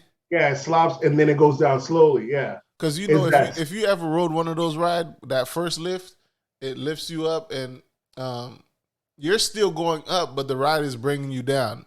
Yep. So like your butt is off the seat and your body is still going up. Oh, okay. See. And so when it was coming down, I guess him not being buckled in properly is that sudden stop where it stops and then he just slipped out and fell from like 20 feet, I believe. Yeah, and he hit the gate and then splat. Yeah. Yeah, dead on impact, bro. That shit is crazy. That shit is nuts, bro. Yeah, but they're gonna have to start telling these fat people that hey, like fam, you know better. Like, don't even try it. Get out of here. Right. They have them listed on this article at 6'5", 340, and the ride limit is 288. Shit. What? I mean, that's an incredible feat to be 6'5", 340 at 14. Exactly. That's a lot, but yeah, the ride limit was 288 per passenger max anyway, so he's out of here regardless. You know what I'm saying? Yeah, that's that. I'm telling you, you know how this whole body shaming and stuff is popular nowadays. Can't win. Non-body shaming, body accepting. Yeah, the body.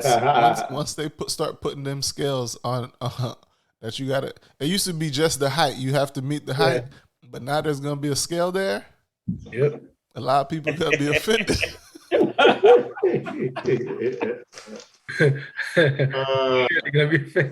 lot of people are gonna be offended, bro.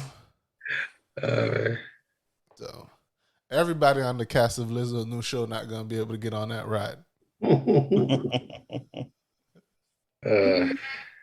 Yeah, speaking of, do we speak on how Lizzo got the new show about Lizzo's big? What's name's Lizzo out here catching the bag for the big girls. Hey. And there's gonna be some the internet is fucking ruthless, bro. To that. Also, there are gonna be some consequences to that. I just remembered watching memes of that and people saying, "How was this approved? Who approved this shit?" Like, bro, let big girls rock out, bro. Let them do their thing. Like, you don't have to watch it if you don't want to watch it. Right. Yep. What else do we have? Well, we have a petition. We have. Yeah, that ride. I'm looking at the thing as far as the free fall. I had something else on there. Did we speak on the sports?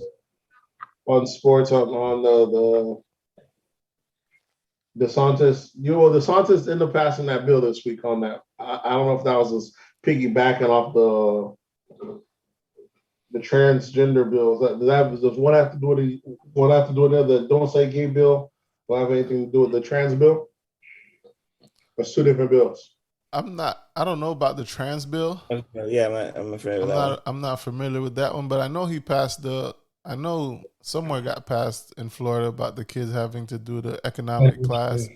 Yeah, in that's high a great school. bill. That was a good bill, but then That's a great bill. but then every time they give you a little cookie, you got to get slapped with it.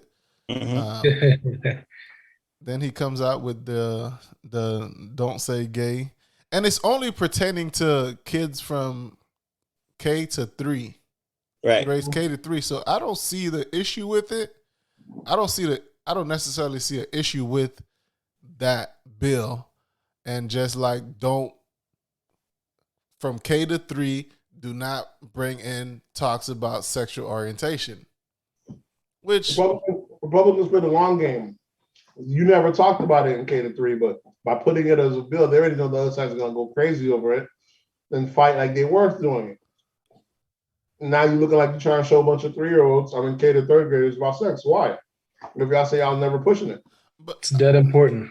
But I'm thinking, I guess it was a problem to in certain schools in Florida where kids were being introduced to sexuality at that early age.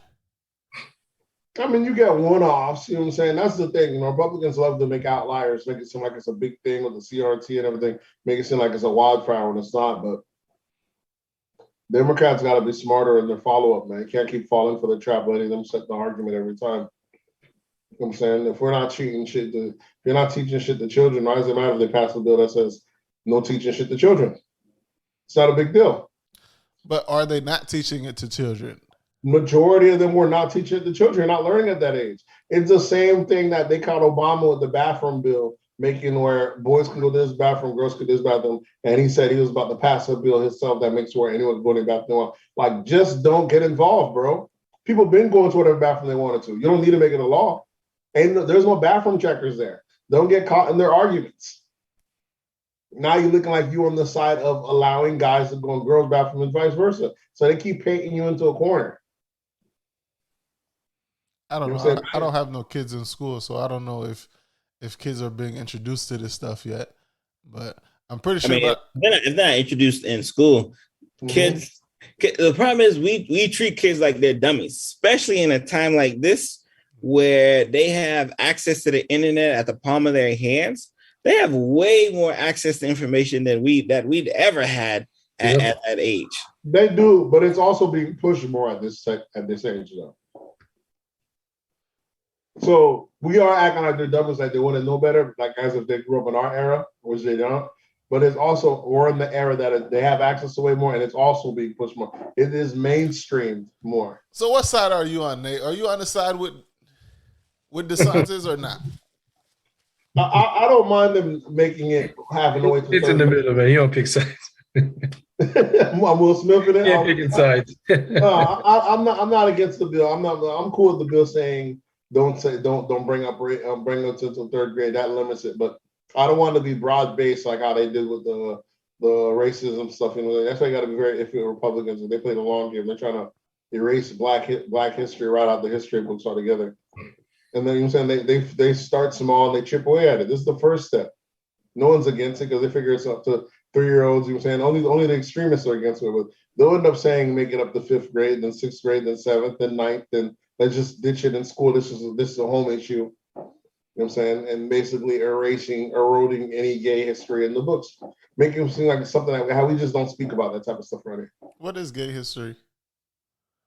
It's American history. There's all sorts of gay legislators. It's gay. What do you mean? It's a part of American history. I don't think that. I don't know if legislation in gay history makes sense. They do, because there's that one guy, Harvey Milk, who's a huge gay guy. He's gay, but he wasn't doing gay stuff to. Yeah, he was a gay guy. He died for passing gay bills. That's how the Harvey Milk Act, whatever, he died basically a martyr, but he died at the hand of like another congressman or another elected official. For being gay? Yeah. So it's these people have their different stands. I think especially with that, I mean, with that bill, right? Like, for example, if we use your example of the bathroom run, right? Mm-hmm. If there already isn't an issue, right? Mm-hmm. Like, why are you making the bill, right? Exactly. They already don't talk. They don't like, educate on being gay in kindergarten first. So why are you making a bill, right? Unless you're trying to be divisive, right? And that's the problem. You're trying to be divisive. But you putting up the fighting. But you gather putting some up the story fight when there's no story there. You putting up you're the making fight it an issue by doing that. Yeah, you putting up the fight against it lets them set the narrative of what the argument's going to be. No, they set the narrative when they put the bill out. Like, if you don't put a bill that doesn't need to be put out, then there's no narrative that I can set. Okay, here's how it goes. When Republicans were in office, right? What bills were Democrats passing that Trump had to go and kill? There weren't any. Democrats passing. How come now Democrats are in office? Republicans, they passing some shit that the president have to always come down from his high tower and sue and stop over. How is one person in power always having to direct his power to the lower cabinets when he's in power and not the other way around? Don't bite us. So your question when Trump was in power, what was the question? What bills were Democrats passing that he had to go and sue with his own, you know what I'm saying, outside of, I remember Democrats passing like defund police type bills, shit like that. Shit that's still in favor of the public doesn't work benefits for Democrats. I don't know what bills. Those didn't pass everywhere. Those only passed in areas that were, like, for example, because we're in Florida, we're Republican skewed. Yeah, exactly. Florida's Republican. All these bills are Republican skewed. Like, exactly. You see Republican skewed type laws. So, like, defund the police never even touch Florida because that would never pass. It wouldn't even be Correct. A question here. But you know what DeSantis did? DeSantis made it illegal for you to even pass a bill such like that. See, Republicans are always playing two steps ahead. It was never even an issue here, but he already made the bill make it where you can't. You know what I'm saying? They're playing chess already. Yeah. They're already making it feel as if the other side even did it. They never had it here. You know what I'm saying? So where's the Democrats' version of that? That's what I'm saying. Like, they're being out chessed there. They're being out moved at every opportunity. Democrats gonna be out of office, man.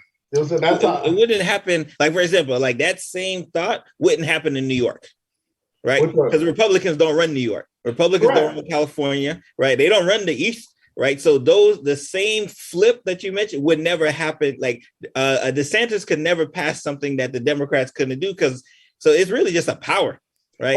Unfortunately, especially when you think about Florida, Texas, because those are the big ones that always get like all of the news fame. Correct. Right? Florida and Texas. Georgia's another one. Yeah, right? Florida, Texas. When they pass stupid laws, like, of course, it seems like fanfare, like, oh, like this is how it really goes. When really majority of the country is like, fam, what are you doing? Yeah, majority is like that. You have Democratic strongholds, and you have Republican strongholds. The Republican strongholds are always passing some crazy thing that the Democrats hasn't even got to yet, and it seems like it makes the Democrats on the national level all want to react or appropriate or get companies to, you know what I'm saying, to protest against it. They give all the attention to that bill. Meanwhile, you're not doing nothing, you know what I'm saying? It undermines anything you're trying to put in effect. Let's say it's almost like DeSantis. You see what DeSantis already did down here with the COVID aspect. You remember a couple of weeks ago, he wouldn't even let those kids come up behind him with the mask on. Right. Quick question: that you out here getting money? We're not gonna say how you getting money, but you out here getting money. So, would you prefer to be in a Democratic state or a Republican state? I like Florida, so I like a state that has pockets. That has pockets. I don't know nothing about Republican. Yeah, I don't know nothing about a Democratic state because Democratic states are California, New York, and that cost of living is insane. I like what it does for property owners. You know what I'm saying? Not having property, sure, I love it.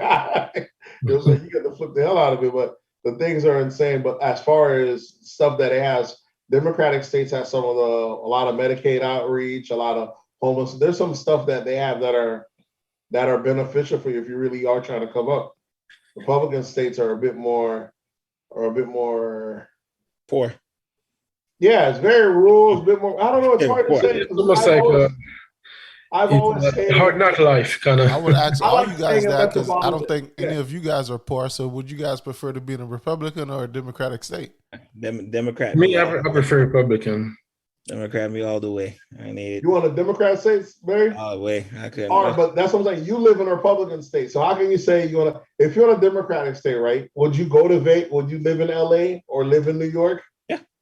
You know what I'm saying? I don't know as far as the cost of living. Like the thought of living in I hate living in Florida, right? But the thought of living in a Texas, a Georgia, an Alabama, a Tennessee, where I just see laws getting passed around me.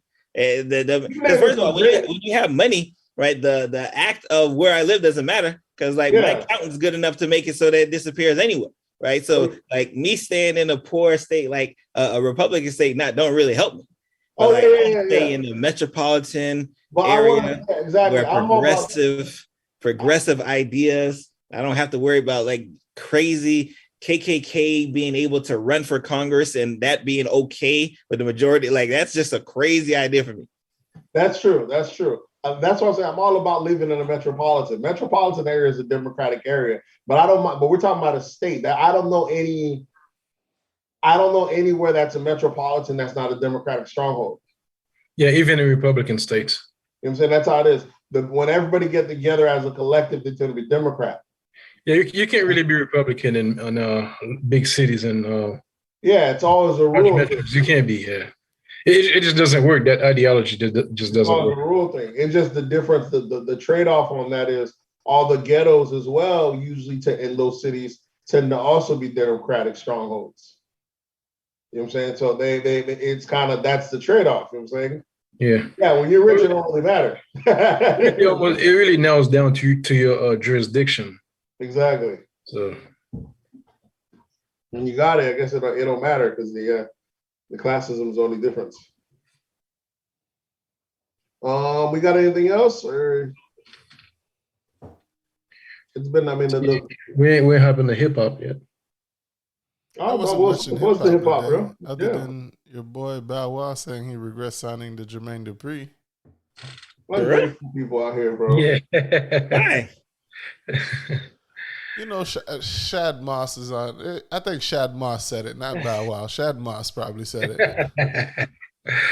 You got to separate them. He's probably on his high horse thinking he would have did it without Jermaine Dupri anyway. But we all know Jermaine Dupri is like the best was or is the best way for a young artist to prosper would be Jermaine Dupri.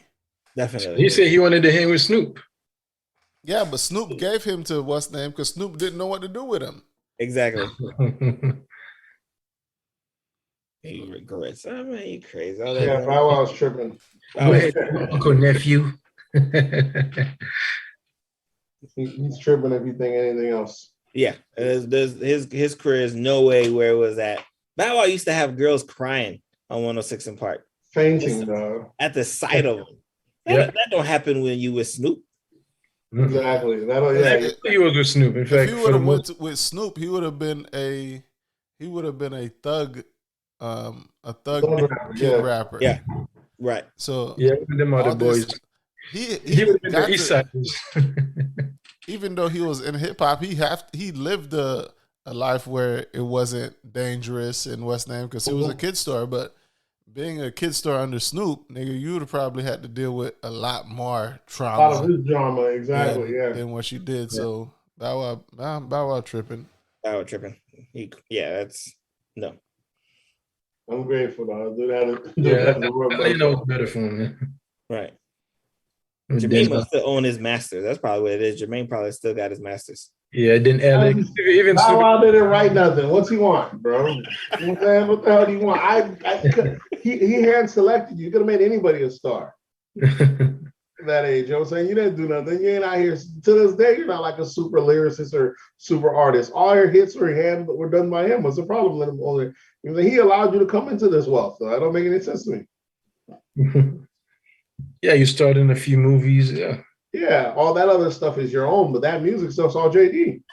You're supposed to keep them masters and all that. Those were his ideas. Those were his writings. I don't see the problem is. You know, we're in the era where everybody just want to say they own their masters just to say they own their masters. Right. Even though you see top tier acts selling those masters right now. Speaking of masters, you like used to there've be. been some like record deals. From what I heard, like what's his name? Dirk said he got signed for 40M. Mm-hmm. Damn. That's fucking crazy. I can see them giving that type of money, man. Is it verified? Is that like a 360 deal? Like they getting everything? Of course, you know how it goes. Of course, they're getting a cut of everything. 40M. God damn.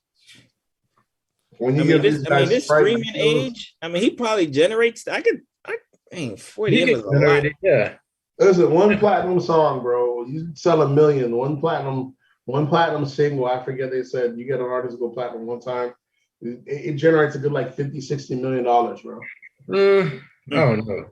Between streaming and concerts and memorabilia and shirts and all that, just off one single, bro, you could squeeze that peach out of I don't think so. That's easy. You don't think? Yeah, the label's thing is a 10x on the artist. I don't think one platinum song would do it though. You don't think how much platinum artists? Even the highest what you call that the highest revenue growth song was like what I think like what 16M. And that was a song like way back in the day. Yeah, they saying that's probably from one aspect of that song. But one aspect. But now you don't have any music doing those type of numbers. You have. You think Lil Nas X song didn't make over 50 million? Yeah, his first single. Yeah, that's the reason them boys get like $10 million publishing. That song could have probably made him 100 million, or could have generated 100 million. I don't think it made that much. Bro, I think it made a good 10. I think it made close to 10. You talking about Jesse or it might make 10 just from the music. Yeah. Yeah, I think it made close to 10. But if you talking about, I hear it now. I'll tell you, like merchandise, clean music make the most money. That's the old days. No, even now, clean music still make the most money. I don't know if anyone as much as hip hop seems like it's more popular, it's more like in your face type. But the way like hip hop like function versus other songs, hip hop it pop up from the like from the first week, from the first start. But then after that, like the payout dropped dramatically. Yeah, but still, like most other music, most clean songs are more stable.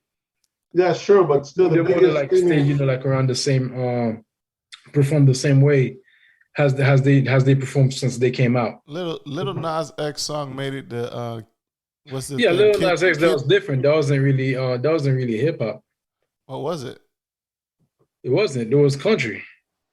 No, man, it was a country it was a mix between pop and country. They want to make Lil Nas X sing hip hop because he's black, but the song is really not black. I mean, it's a black alliteration of. No, the song is really not hip hop. That's what I mean. My bad. I'm gonna say it's a black alliteration of a country. It's not really a hip hop. It's not really a country song. Look what he's rapping on. Look what he's singing on. It is. I would say. I want to say country. Yeah, it's not really country. It's just a black person. You got a feature of what was it? Billy Ray Cyrus on it. But that was the remix on a lot of the country music stations. That was the remix. Yeah, that's not the original. But okay. And you don't think that song generated more than 10 million? Around there, yeah. Around there. Listen, between them doing it in other countries and everything else, between movies and streaming and memorabilia and all this other stuff, man, these labels, like I said, it's only a handful of artists keeping the lights on these labels. But the thing made it a Kids Bop or whatever thing is where the Kids West name, definitely over 10 million. I'm telling you, it made close to probably 50. These publishing companies be signing these artists for like $6, $7, $8 million off one platinum single. Mm-hmm. Let alone you have him multiple. You know what I'm saying? That's why these artists they're gonna make him work. They're gonna make him do like at least like 5 albums and 20 mixtapes. Not for publishing deals. The publishing company is gonna work the record they got from you. You're talking about the publishing, but what about the recording label itself? Those are that's what I'm saying. The record label. The publishing will make as much as the recording. Well, that's what I'm saying. The publishing is only one aspect of it, and you're only giving away the portion that you have. Not the label isn't signing a publishing deal. The label's keeping all their version. It's your portion of the publishing you're selling for $6, $7, $8 million to a publishing company. So you're able to squeeze. Hold on. But you're talking about like Atlantic. That's not, Atlantic does have both sides. It does have a publishing and it does have the record side too. Correct. But So I'm saying Atlantic is not only Atlantic getting the recording, they also getting the publishing. Real question. Barry used to be Nate's executive. How much of his masters do you own? No, Nate got all his masters. All his masters. They always talk about people's masters. Let us find out that Dr.Berry owned your damn masters. Hey man, send me a few of them. No, Nate got his masters. Nate got his publishing. That's why he be talking out here crazy. You're supposed to get a clean one off of Nate, Barry. Yeah, tell me a few of them things. Listen, that's trust me, we was ahead of our time. We was signing up for the ASCAP and just ASCAP. We were doing all that like before we was an official. Yeah, before it became trendy, we did all that. That's why I made me realize that like, oh, these people are they're saying they have stuff that everyone has the right to. You automatically own your masters. You have to give it away. It's not a thing. They're acting like you have to win your masters back. You only have to win your masters back if you give it away. It starts off with you. Yep. You know what I'm saying? So I when you see underground artists, I own my masters. Yeah, you always own your masters. You didn't know. You have no reason to sign it away yet. It starts off with you, and if you're good enough, we'll buy it from you. Okay, you know what? I think where the label's also eating off from these artists, probably the tours. No, that's the well, especially the newer contracts. The newer contracts, yeah. Because right now, there are more and more avenues for like music streaming. Because even on social media, you got Facebook, you got Twitch, you got TikTok. Yeah, they're gaining revenues from. You got Pandora, you got SoundCloud. Almost everywhere they hear their music could be monetized, and then not to mention their YouTube videos, they could be monetized on top of that. This is where I tell you, like, clean music make more than other like explicit music, because like even when you go to like like any like clothing stores or shopping stores, you hear they play on over their radio. That's the thing. The explicit music you hear always have a clean version. You probably don't listen to it, but there's always a clean version to every explicit track that is charting. There's always a clean version, and they'll go back in the studio and re-record those words to make it a clean version if it starts charting and stuff like that. So, well, also back in the days, the reason they'll have more. Back in the days, there was more country stations. There still is more country radio stations than there are any other genre. Yeah, so that's the biggest. But now, when you look at charting, pop is one of the. Yeah, but nowadays hip hop outcharts even pop. And then back in the days, hip hop was like on its growing. It was growing to be the number one genre. Now hip hop, stream wise and everything, does bigger than even pop. There's huge pop artists, mind you. You know what I'm saying? But even when you check in that Billboard top 5, it's not usually one or two of them is usually hip hop artists. That's great somewhere in there. Hip hop, you get like a huge peak, but like is it sustainable? Genres, right. Even they don't get a huge peak, but they stay stable. Yeah, exactly. Is it sustainable? It's different. Hip hop, there's a lot more. It's a lot more. You got way more country stations, way more like pop stations. Unless you got a white rapper that does hip hop, then he get plays in all those other stations, including the hip hop. That's the super unfair advantage that even Eminem. You got guys like Lil Pump. Oh, relax on Eminem name now. Relax on Eminem name. Yeah. Well, Eminem do have that benefit of going over, but not all the white rappers have the benefit of charting. I'm gonna name a few. Justin Timberlake's. Well, Justin's a beast now. The beast now. I mean, we're not gonna sleep now. It's because he came through from the boy band era when they was running, and then he just said, you know what, let me just step out on my own. Mm-hmm. Yeah. Then he hooked up with Timberland. That was smart. That's very smart.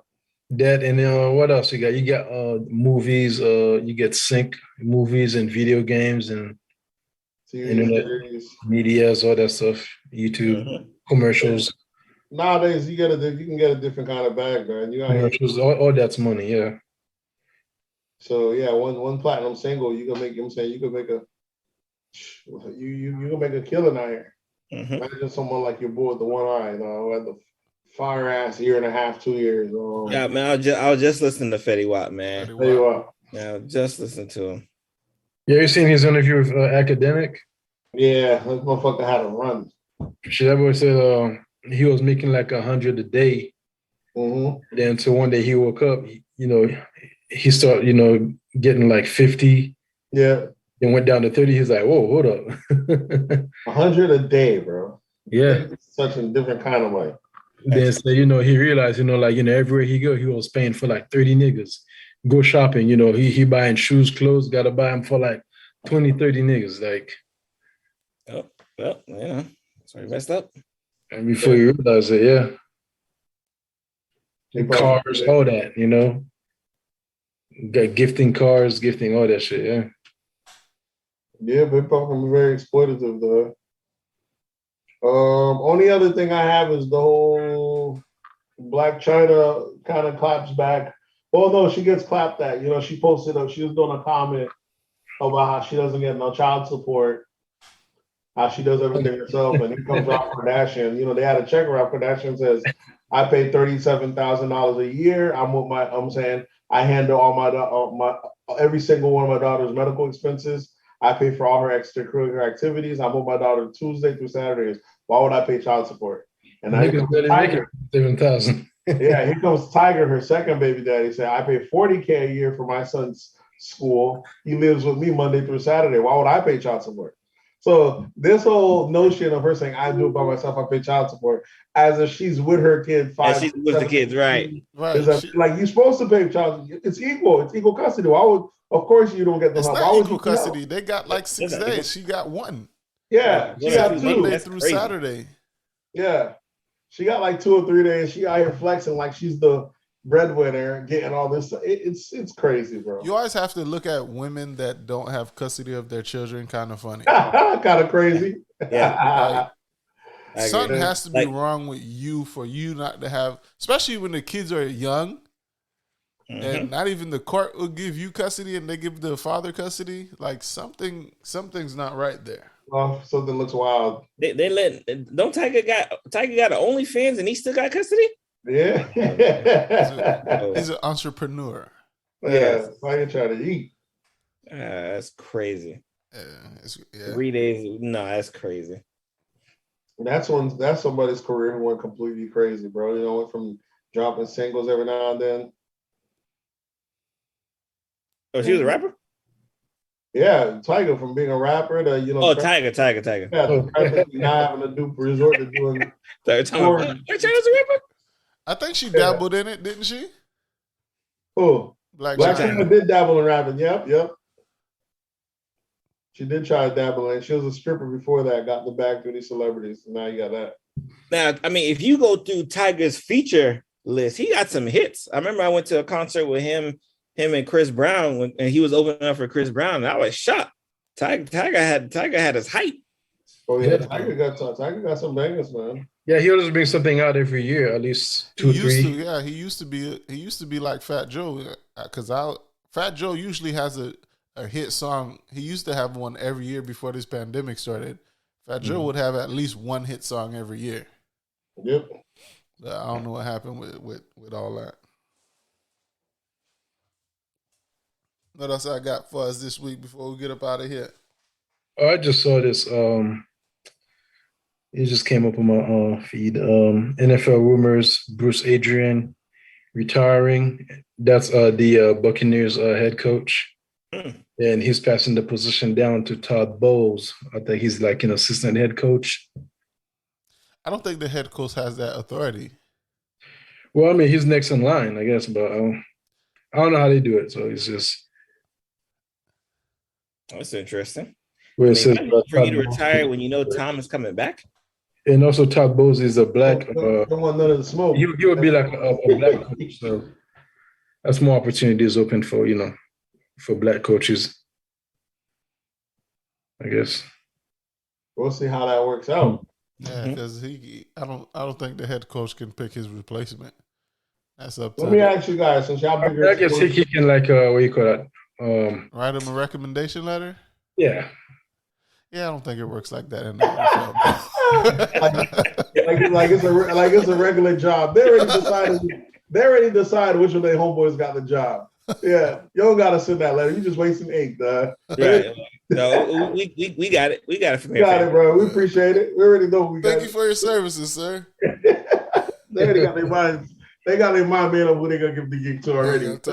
You left the envelope behind. I think you need to come back. Yeah, You forgot this. yeah. You go ahead and take that with you. What you was about to say, Nate?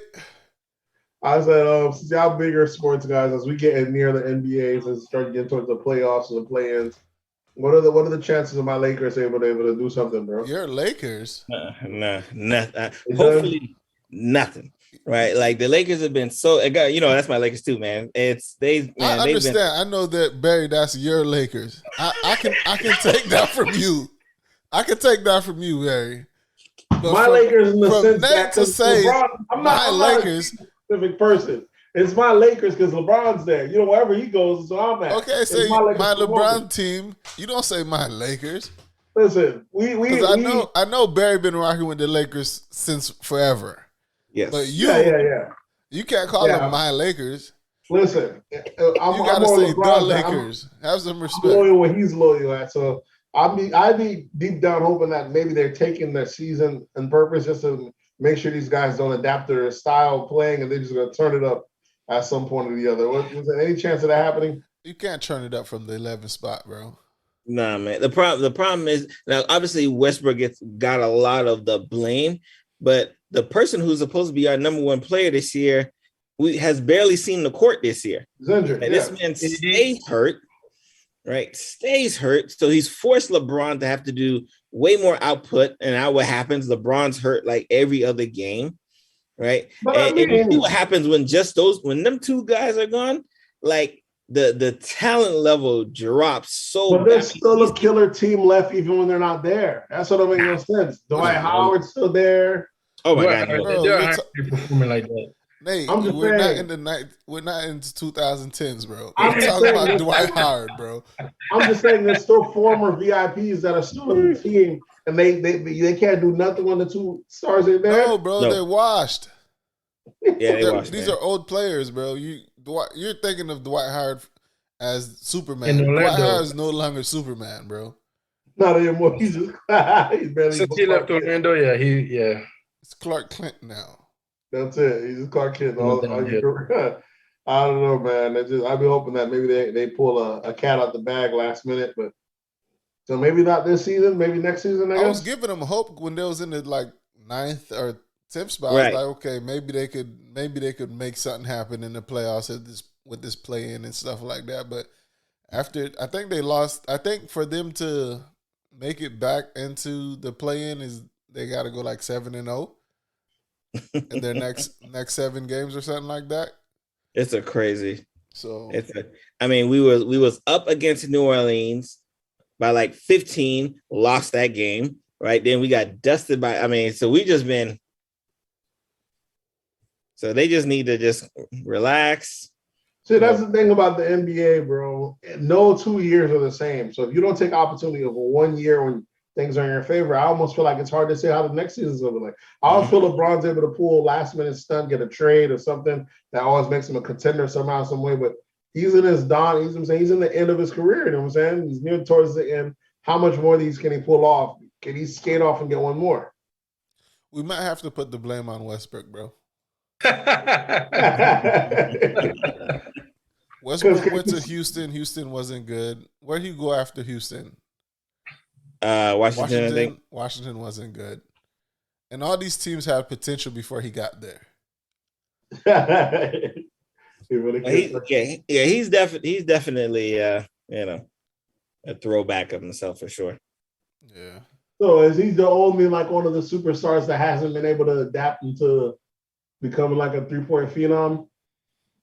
He's still playing his old ways all over the court. I really don't know what's going on with him. He just runs real fast up and down the court.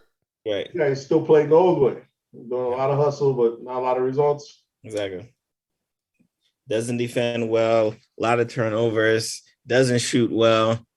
That's what I'm saying. He's supposed to be a point guard. He's supposed to be a point guard. Yeah. So he can't shoot. He can't defend. And he everyone's turns the ball over. now. Get him out of there. He's a professional, bro. The way these NBA professionals been able to adapt new skills in one season, it gives me hope that maybe he just takes a weekend off, or he comes back. Oh yeah, I loaded up this weekend. Here's a new drop right here, and I'm just dropping flush threes. It's part of my car. This is part of my package now. Well, I guess he's just stuck in his old ways. His legacy is going to be kind of crazy though if he can't ever pull one off.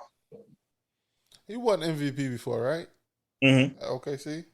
I mean, MVP. I mean, he averaged triple double for like 2 seasons. Yeah, two or three seasons. Yeah. So he's already a Hall of Famer. This guy's already a Hall of Famer. So I mean, we're talking about a Hall of Famer here who's at the end. He's at the end. He can still put up the triple double. Still got the buckets. Just not worried no chip. Can't do it. He can't do it consistently. I don't think he can do it no more. I don't think he can. He can't do the triple doubles? I don't think so. Oh, not for no season. No way. No.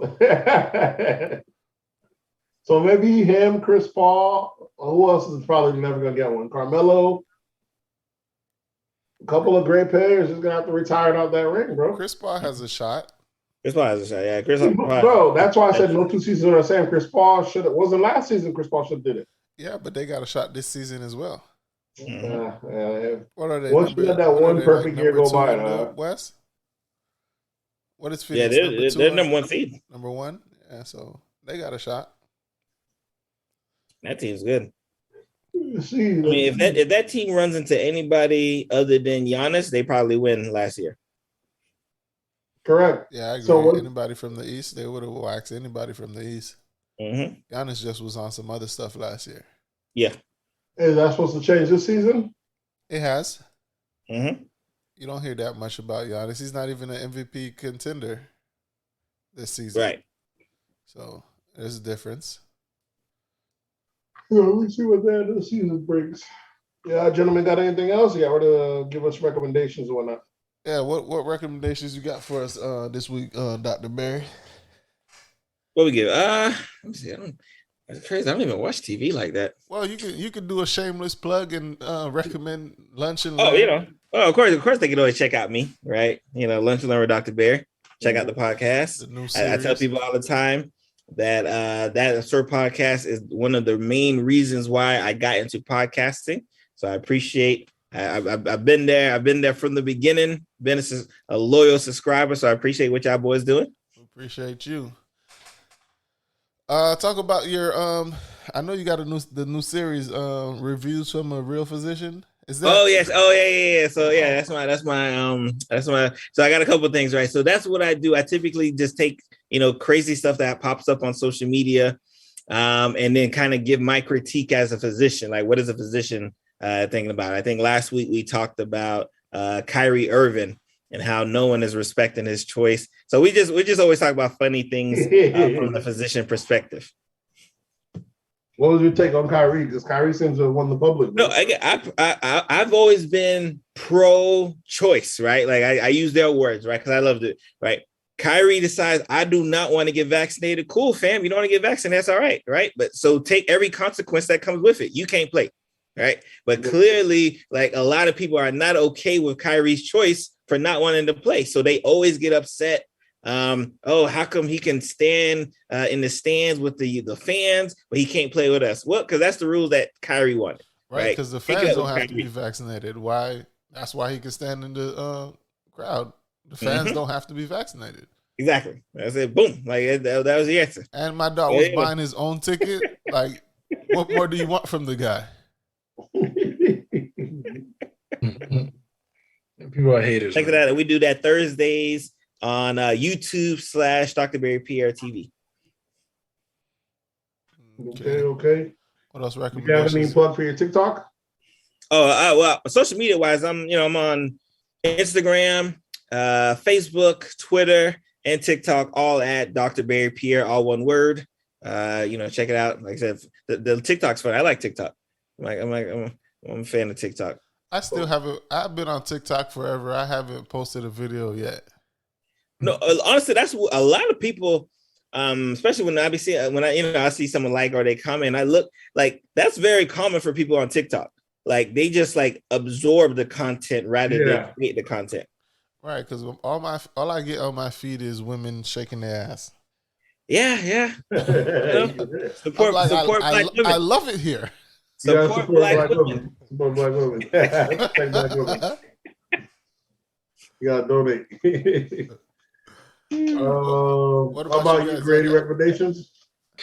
No, I don't have any recommendation. But I think like what was it? I think I do want to respond to like what was it? Was it a text or a message that was sent? Which one? About me my take on a certain topic with black women. You respond to it. You don't know where it came from. It was a vicious black woman attacking your character. Better have it. I still want to know what was it about, because like it's saying like it seems like I'm like heading towards like what do you call that, hating women. Hemisphere. They say I'll read the text. There's accusations. Yeah, I'll read the text. I'm not gonna tell you the source or anything like that because I don't want you. It's okay. I mean, I'm not gonna black women like you do. I'm not gonna. I don't. No, I don't. I'm gonna clean it up. I'm gonna clear it up. All right. It says the message says, "Hey, tell Gray to detox from detox on the Kevin Samuels. He's slowly disliking black women and using generalizing statements to describe us. Pull back, brother. Going on a deep end." Okay, and I want to make my response to that is like, one, I cannot hate black women. One, because I came from black women. Two, black women have played almost every role in my life. Black women have protected me. I've done nearly everything for me. My wife is black, all that.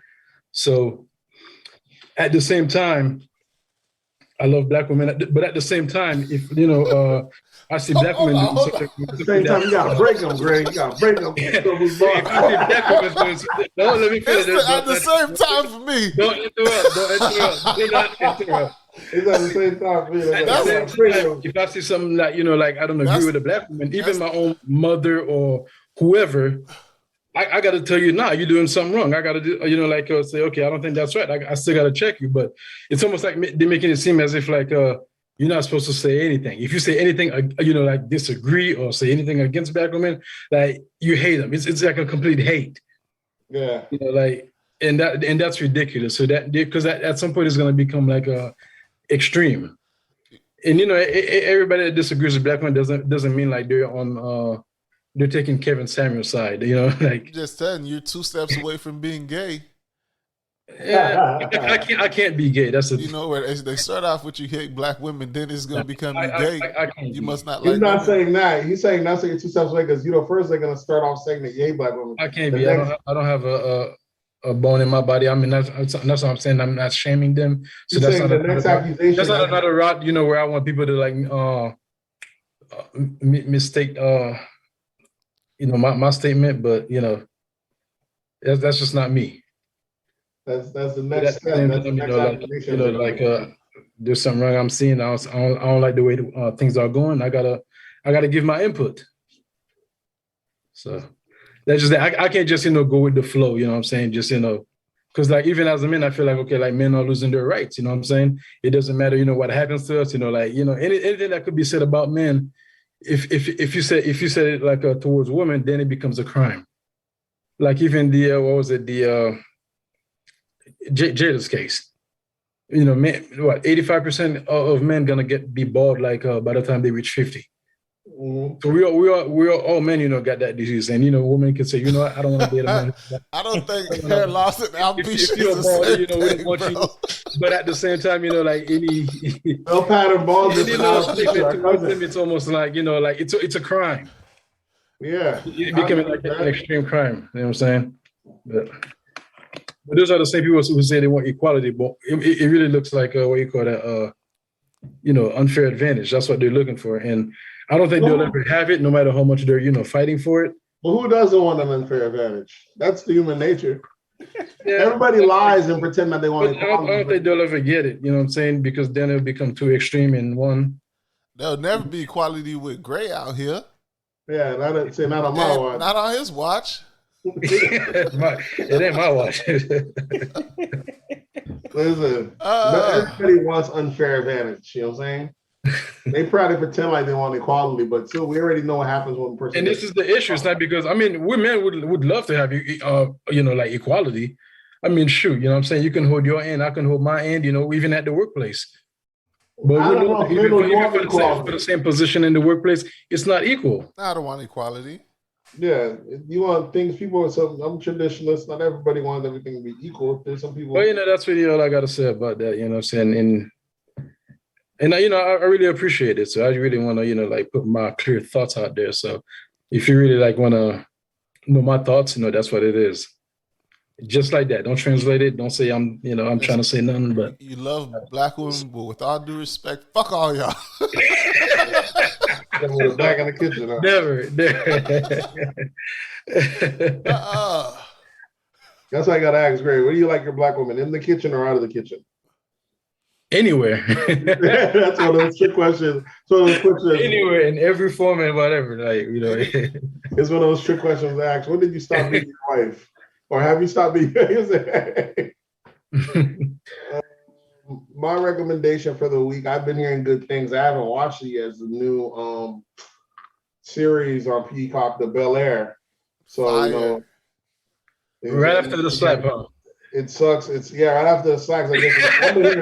I've been reluctant to watch it because I was afraid. I was like, I'm watching, but I'm glad that they turned it, instead of a comedy, they went full drama, which makes this dope because there's a lot of other shows you can reimagine as one. Like you could turn Seinfeld into a sick drama or something. You know what I'm saying? There's all sorts of shit that we grew up that was funny that you can flip and turn the opposite way around. Now you're seeing like little cuts on social medias now. Like even the Martins and if you're gonna turn it into a drama, yeah, and some of them have become memes too. Like, I wonder if they're getting paid for those. Yeah. I'm not sure. Because YouTube's making money off of them. Like YouTube's like play commercials in between anything. I think Bel Air is good because they didn't. I don't think those people have the same type of. The characters don't have the same type of, what should I say? That's what we're saying. It's a reimagining. It's the same story, but it's run completely different. Yeah, like Hillary is no longer, she's not a dummy no more. You remember, because Hillary used to be like just a laughing stock, yeah. A laughing stock, not too bright, what's name, but this. Adam Booty, the original. Yeah, so she's different in this one. Carlton is Carlton. Carlton's tall. This time they just made him more like hate. His hate for Will is different. They turned Jeffrey into like a fixer for like Uncle Phil. Right, Jeffrey's no longer a butler. He's a, what they call him. He's a house manager. Oh. Yeah. Who else? Ashley is gay. You know that. You know they're gonna throw that in there. You know you can't have a respectable show without a gay character. So inclusivity out here. So it's still representation. What they do with Jeff? Jazzy Jeff, is he not in there yet? Jazzy Jeff is there, but he's not like the guy. He's not like the corny guy trying to holler at what's his name? Hillary, but they're kind of like filling each other type thing, and he's not getting thrown out the house or anything like that. So they kind of changed up his role a little bit, and he's more in it than just getting thrown out the house. So no more popular thrown out the house scene. So yeah, that I've been hearing nothing but good things about it. And usually a lot of my stuff that, especially if you have Black Twitter hopping on, I'm like, I already know we don't like nice things. So I leave give it a little bit of time to air out before we turn on it. But I've been hearing nothing but good things. So that's on my watch list, that Bel Air. And Peacock's free at the moment, so it's definitely worth going to get watching it. How about you? What recommendation you got, John? That would be my recommendation, same as last week, Bel Air. Bel Air? Yeah. How about Bridgerton? I heard season 2 of Bridgerton dropped. That should be good. I know they got rid of the main actor. Who they replace him with? I don't think they replaced him. I think their story had just ended, just like it did in the books. They kind of plan on going forward without him, which is a big mistake on their part, but we'll see. You'll see. It just depends. Second season's out now. What is That's that? the thing. What is That's that the thing on? about Netflix. If there's a flop, they don't ever report their numbers when there's a flop. They only let you know they're doing good things. So What if you network is spend, that on? that's Netflix. Okay, I'll probably check that out if the wife decides she wants to watch it. If not, I'm not watching it. Yeah, watch the pictures of it. Yeah, wife I guess control. that's it. You can sign us off. All right, Dr. Berry, appreciate you for coming through, blessing us with the knowledge, and getting on some foolishness with us. Yes. But Are folks, you ready? Are you ready for the fourth booster, baby? But I mean, what likely you're not gonna be of age to get a fourth booster. If we get a fourth booster, then Delta, then we got a Delta like variant coming through. So are you ready for the fourth? We should hope people our age don't need a fourth. Here's my booster. only thing. As a medical professional, after a while, how many boosters in are you gonna be like, all right? If they tell me I gotta get a booster every month, You tired? the back. Look, how long You taking all of them? listen, how long? Okay, what's it gonna take for you to be like, all right, guys, let's cut it out? it's the same as the flu vaccine. Like we took the flu vaccine every year. I've been getting the flu vaccine since since medical school. So at 207. Yeah, so if they That's say fine, we gotta take but this you shot getting every those- year, what's You the getting difference? those annually. We're looking at 4 in the span of less than 2 years. We still deep in the pandemic. We still. That's true. The That's first what I'm two telling you, counts but- as one, Nate. The first two counts as one. But what I'm talking about, we're talking about 4 shots in a less than span of 2 years. It's not like it's 2 per year. No, if the first one counts as one, then we had one booster. That's 3. I don't know, man. I'm just saying, as far as that, I'm willing to take it. I'm willing to take the COVID vaccine shot every year if that's what is recommended. are you willing to take it every quarter? Not every quarter. I don't know if I have the time or the capacity for that. But if it's like every year, if it's like a yearly routine, I go take the flu vaccine every year anyway. So what's the difference? Yeah, I can respect the annual thing, but I mean, just saying that there's some say it's getting to the point where we're like, I'm just wanting the science. I want the science to match up to the reach, in a sense. You know what I'm saying? Are you even vaccinated? I'm not vaccinated. I'm still vaccinated. And I'm almost glad because right when I'm about to get, I'm You say you get it, bro. I'm hearing a 4th one's about to drop. I'm like, well, then I might as well just. This is the real anti-vaxxer. It looked like y'all still working it out, and I'm cool with letting y'all work it out. I'm cool with letting y'all work it out and getting it. I'm not in a rush. You got a lot of catch up to do, bro. I don't think that's how it's going to work. That's not necessarily how science works. They'll just keep improving it, and there'll be a 4-in-1 vax. You're gonna have to get all your doses all at once. If that's how it works, or by then the newest strain will have all the other strains within it, and there'll be a vax for that, and I'll be covered on that one. You know what I'm saying? Typically, when you see people with that train of thought, what they're not saying, or what they don't understand that they're saying, is that they're actually okay that they're the reason why all of the variants keep popping up. That is forcing us to have all of these different boosters. I think that's an over. Like that's the truth. Like they don't understand it that they're saying that, but that's what they're saying. And they're still going out in public and stuff, you know. Yes. I think that's like an oversimplification. Hanging around their families, they can't. I think that's like an oversimplification of it because I'm very pro-vax. No, right? you're not, bro. I don't work, so I'm not in a rush. It hasn't stopped me from It's been 2 years now, bro. You're not vaccinated. I work from home. You're not vaccinated. Your kid's not vaccinated. You sending your little kids off into the public. They haven't done it for kids yet. Fucking up the rest of society for us. Mm-hmm. That's not true. You got to homeschool your kids if that's your train of thought. They haven't done it for kids. Breathing into the atmosphere. Your oldest daughter has been approved. Your old, your kids are at the age where they could get vaccinated. But it's not required. If it's just becomes like any other requirement, then I'll dig it. Why isn't it a requirement for kids? Nate, condoms aren't required for but you don't want hepatitis B and everything else, right? Nate, condoms aren't required, but you don't want HIV. So it's a required hepatitis, smallpox. There's a couple other vaccines that are a requirement. or we made them a requirement. This COVID thing has politics behind it, so that's slowing it down. But don't think politics only roll one way. Is politics the reason why we have certain medicines? Is politics the reason why we don't have other medicines? Science, I think, is just as society is just as fluid.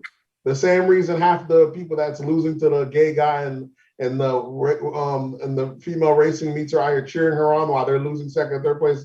They can't really speak themselves. You know what I'm saying? Can't really speak up, and they're not citing new science. I think science is just as fluid as the nation in a sense. Like we're only citing works that fills our narrative in one way or the other. And look at how quick we are. COVID's almost out of here. You know, with Iraq, not Iraq, with Ukraine and Russia, Ukraine and all that. That narrative is COVID's almost out of here.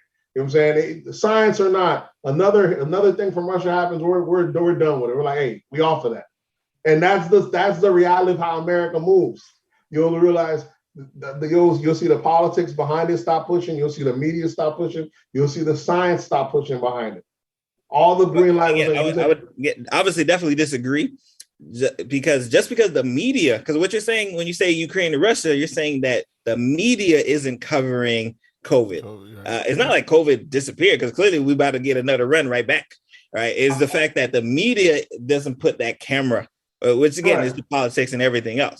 But that's not science, because science is still, all the scientists are like, hey, you know, we got more variants coming. We actually been telling y'all for 2 years, like, hey, you know, this will happen when y'all don't get vaccinated. I'm not one of these hard deniers. I'm not one of these hard deniers saying that it's not real, because you got those guys like, oh, you can't say it's not real because you was just suffering with COVID the other day. I believe.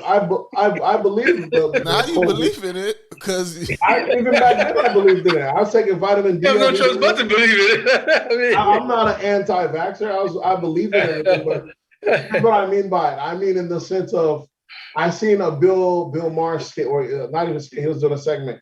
He was saying when there was the AIDS epidemic back in the days, the media covered it, making it seem like higher kids were going to say, instead of, even though the data showed which population, I think it was the LGBTQ community that was very rampant in them, they didn't target them then.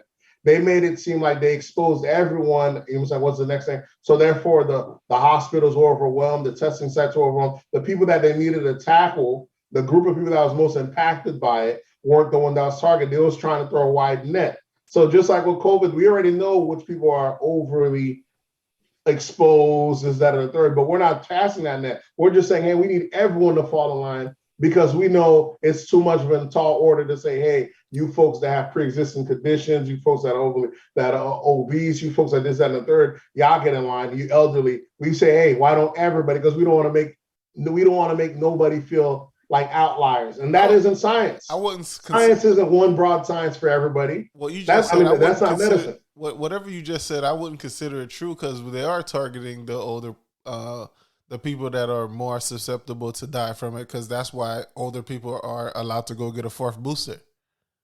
No, what I'm talking about, the media is not targeting as if like it's just elderly people.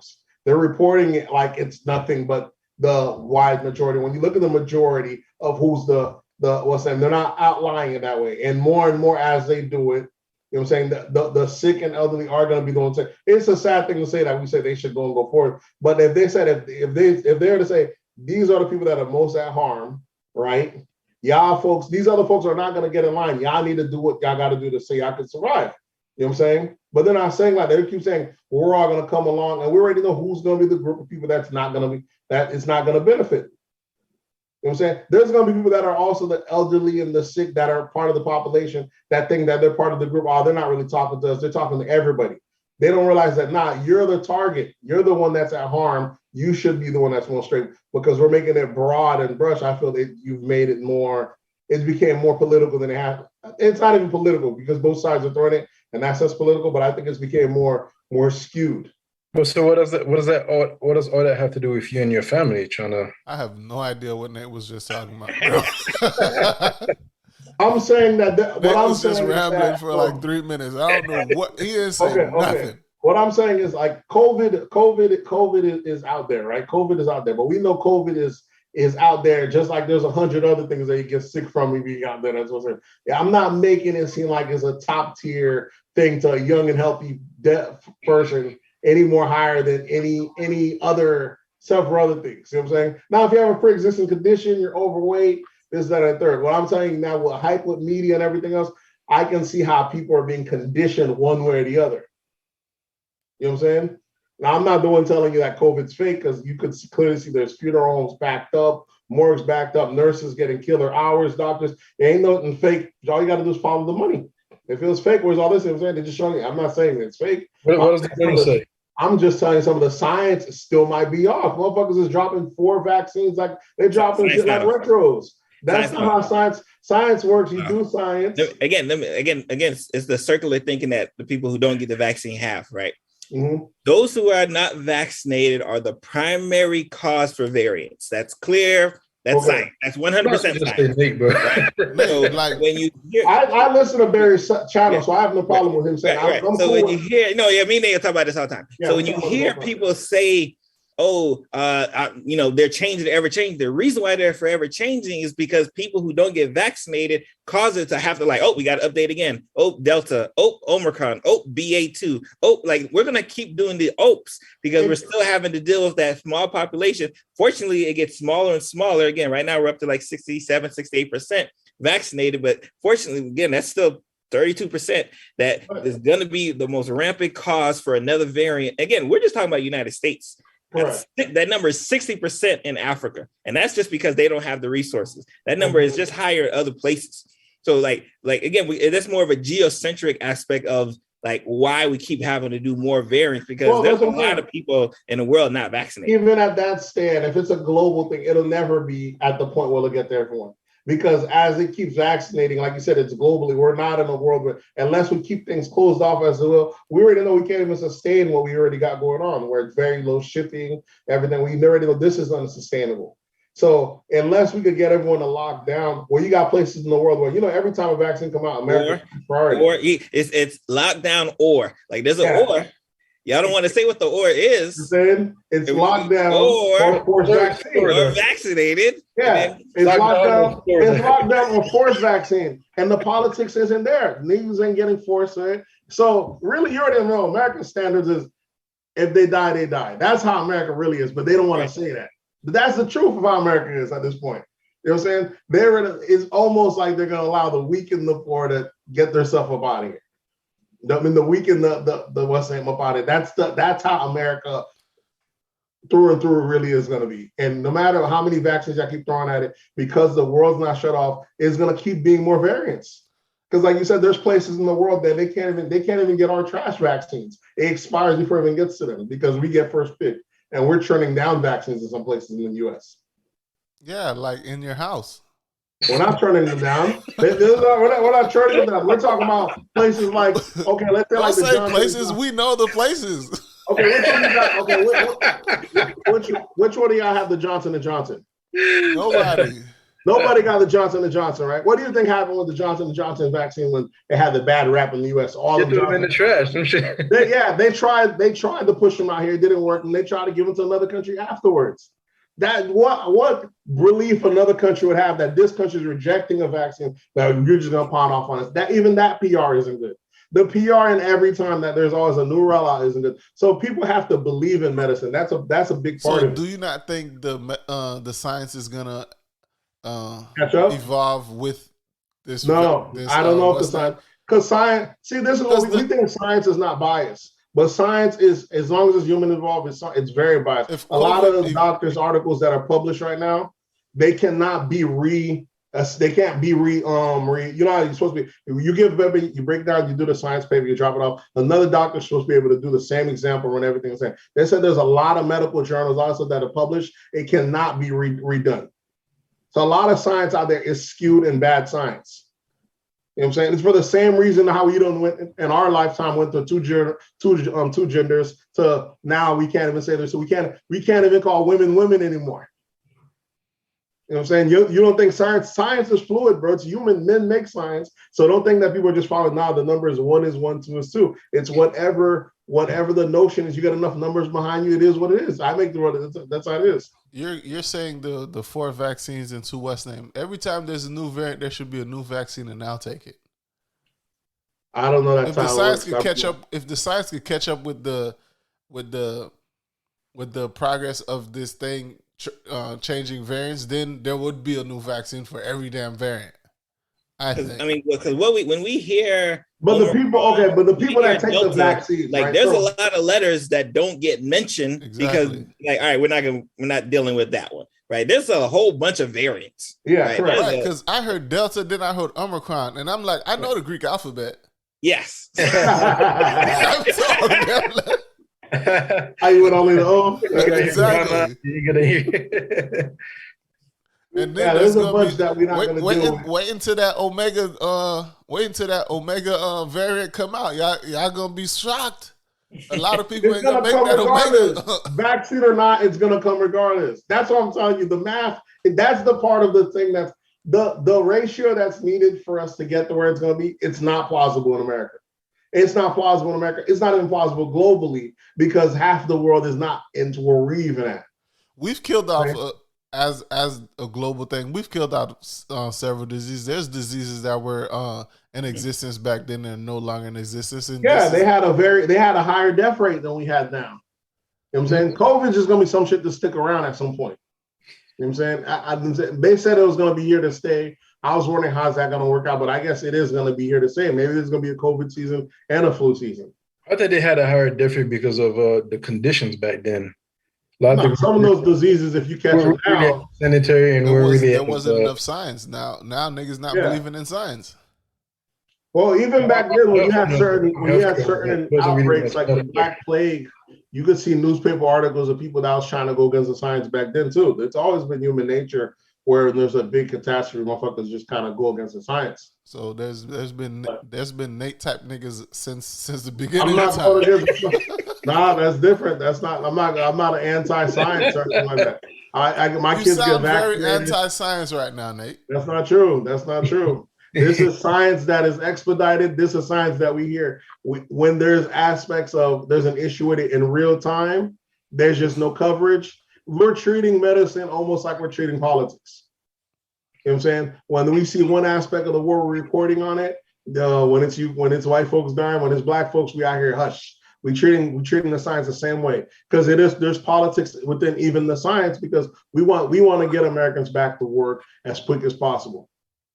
And that's the truth of it. Whether that means X amount could be harmed, both sides agree to that because one side decided X amount is okay to die for us to get back to work. Other side decide X amount could die from this medicine for us to get back to work. But both sides want people to get back to work. It's just the methods how doing it. Now, if both sides want to pretend like they're not saying that they're cool with a certain amount dying, that's the lie.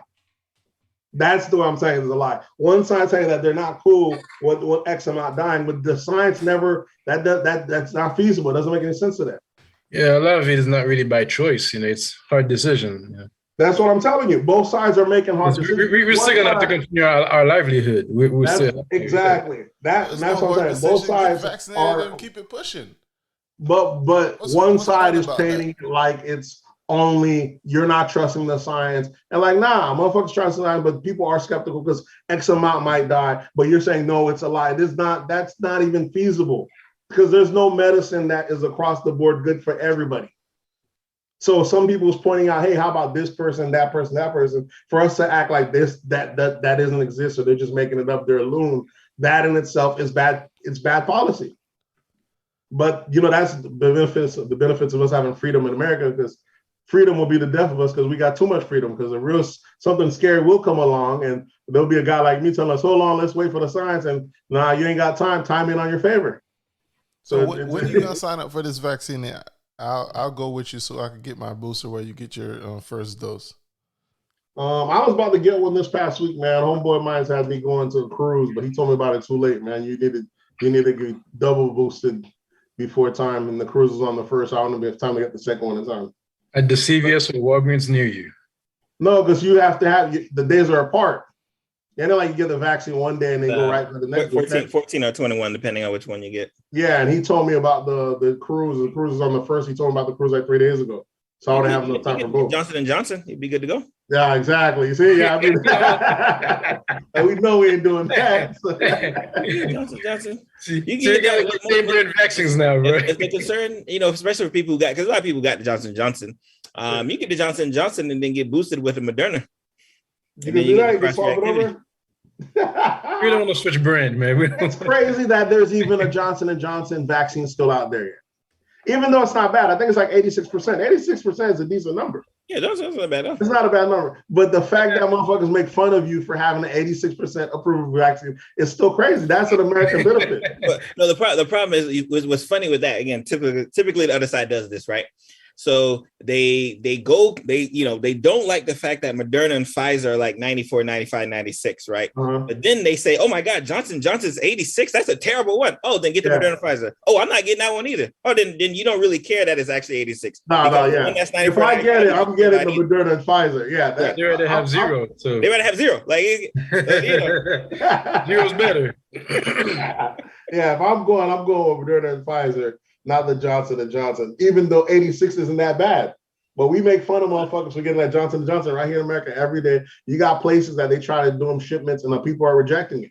It's just going out of date. You know what I'm saying? Even question. That aspect of the vaccine thing that when you open it, you can't reseal it or you have to throw it out by a certain time. Even that aspect to me sounds crazy. How does that work? Well, no, just the packaging. It's the way it's packaged. From a medicine standpoint, it denatures when it's out. So that's why the Moderna Pfizer, you have to keep in a deep, that's why only certain places have it, because you have to keep it in a deep freezer, because if you don't, then it denatures. If it denatures, that 94, 95% drops down considerably. So, Barry, if I got the Pfizer, my booster, can I do a Moderna booster? Yeah, you can do a Moderna booster. Yeah, there's been cross studies that show that there is not going to be any concerns about cross reactivity, especially for people who got like Johnson & Johnson and they want to get the Moderna or Pfizer. There isn't any cross reactivity from that standpoint. Well, I'd like to stick with one brand. So. I'm Moderna, but I ended up getting the Pfizer booster because Moderna wasn't approved yet. But then the next week, Moderna got approved. So I got the Pfizer booster just a week too early. Okay.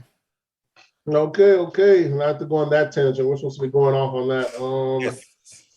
All right, folks. Y'all know what to do. Hit us up on That's Absurd Pod on Instagram, That's Absurd Pod on Twitter, That's Absurd Podcast on Facebook. And you can always hit us up at That's Absurd Podcast at gmail.com. And you know the voice line is always open at 407-900-6076. That number is 407-960-76. And you guys can get some great content from Dr. Berry at Dr. Berry on all platforms. Yes, sir. And we'll catch you guys next week. We out.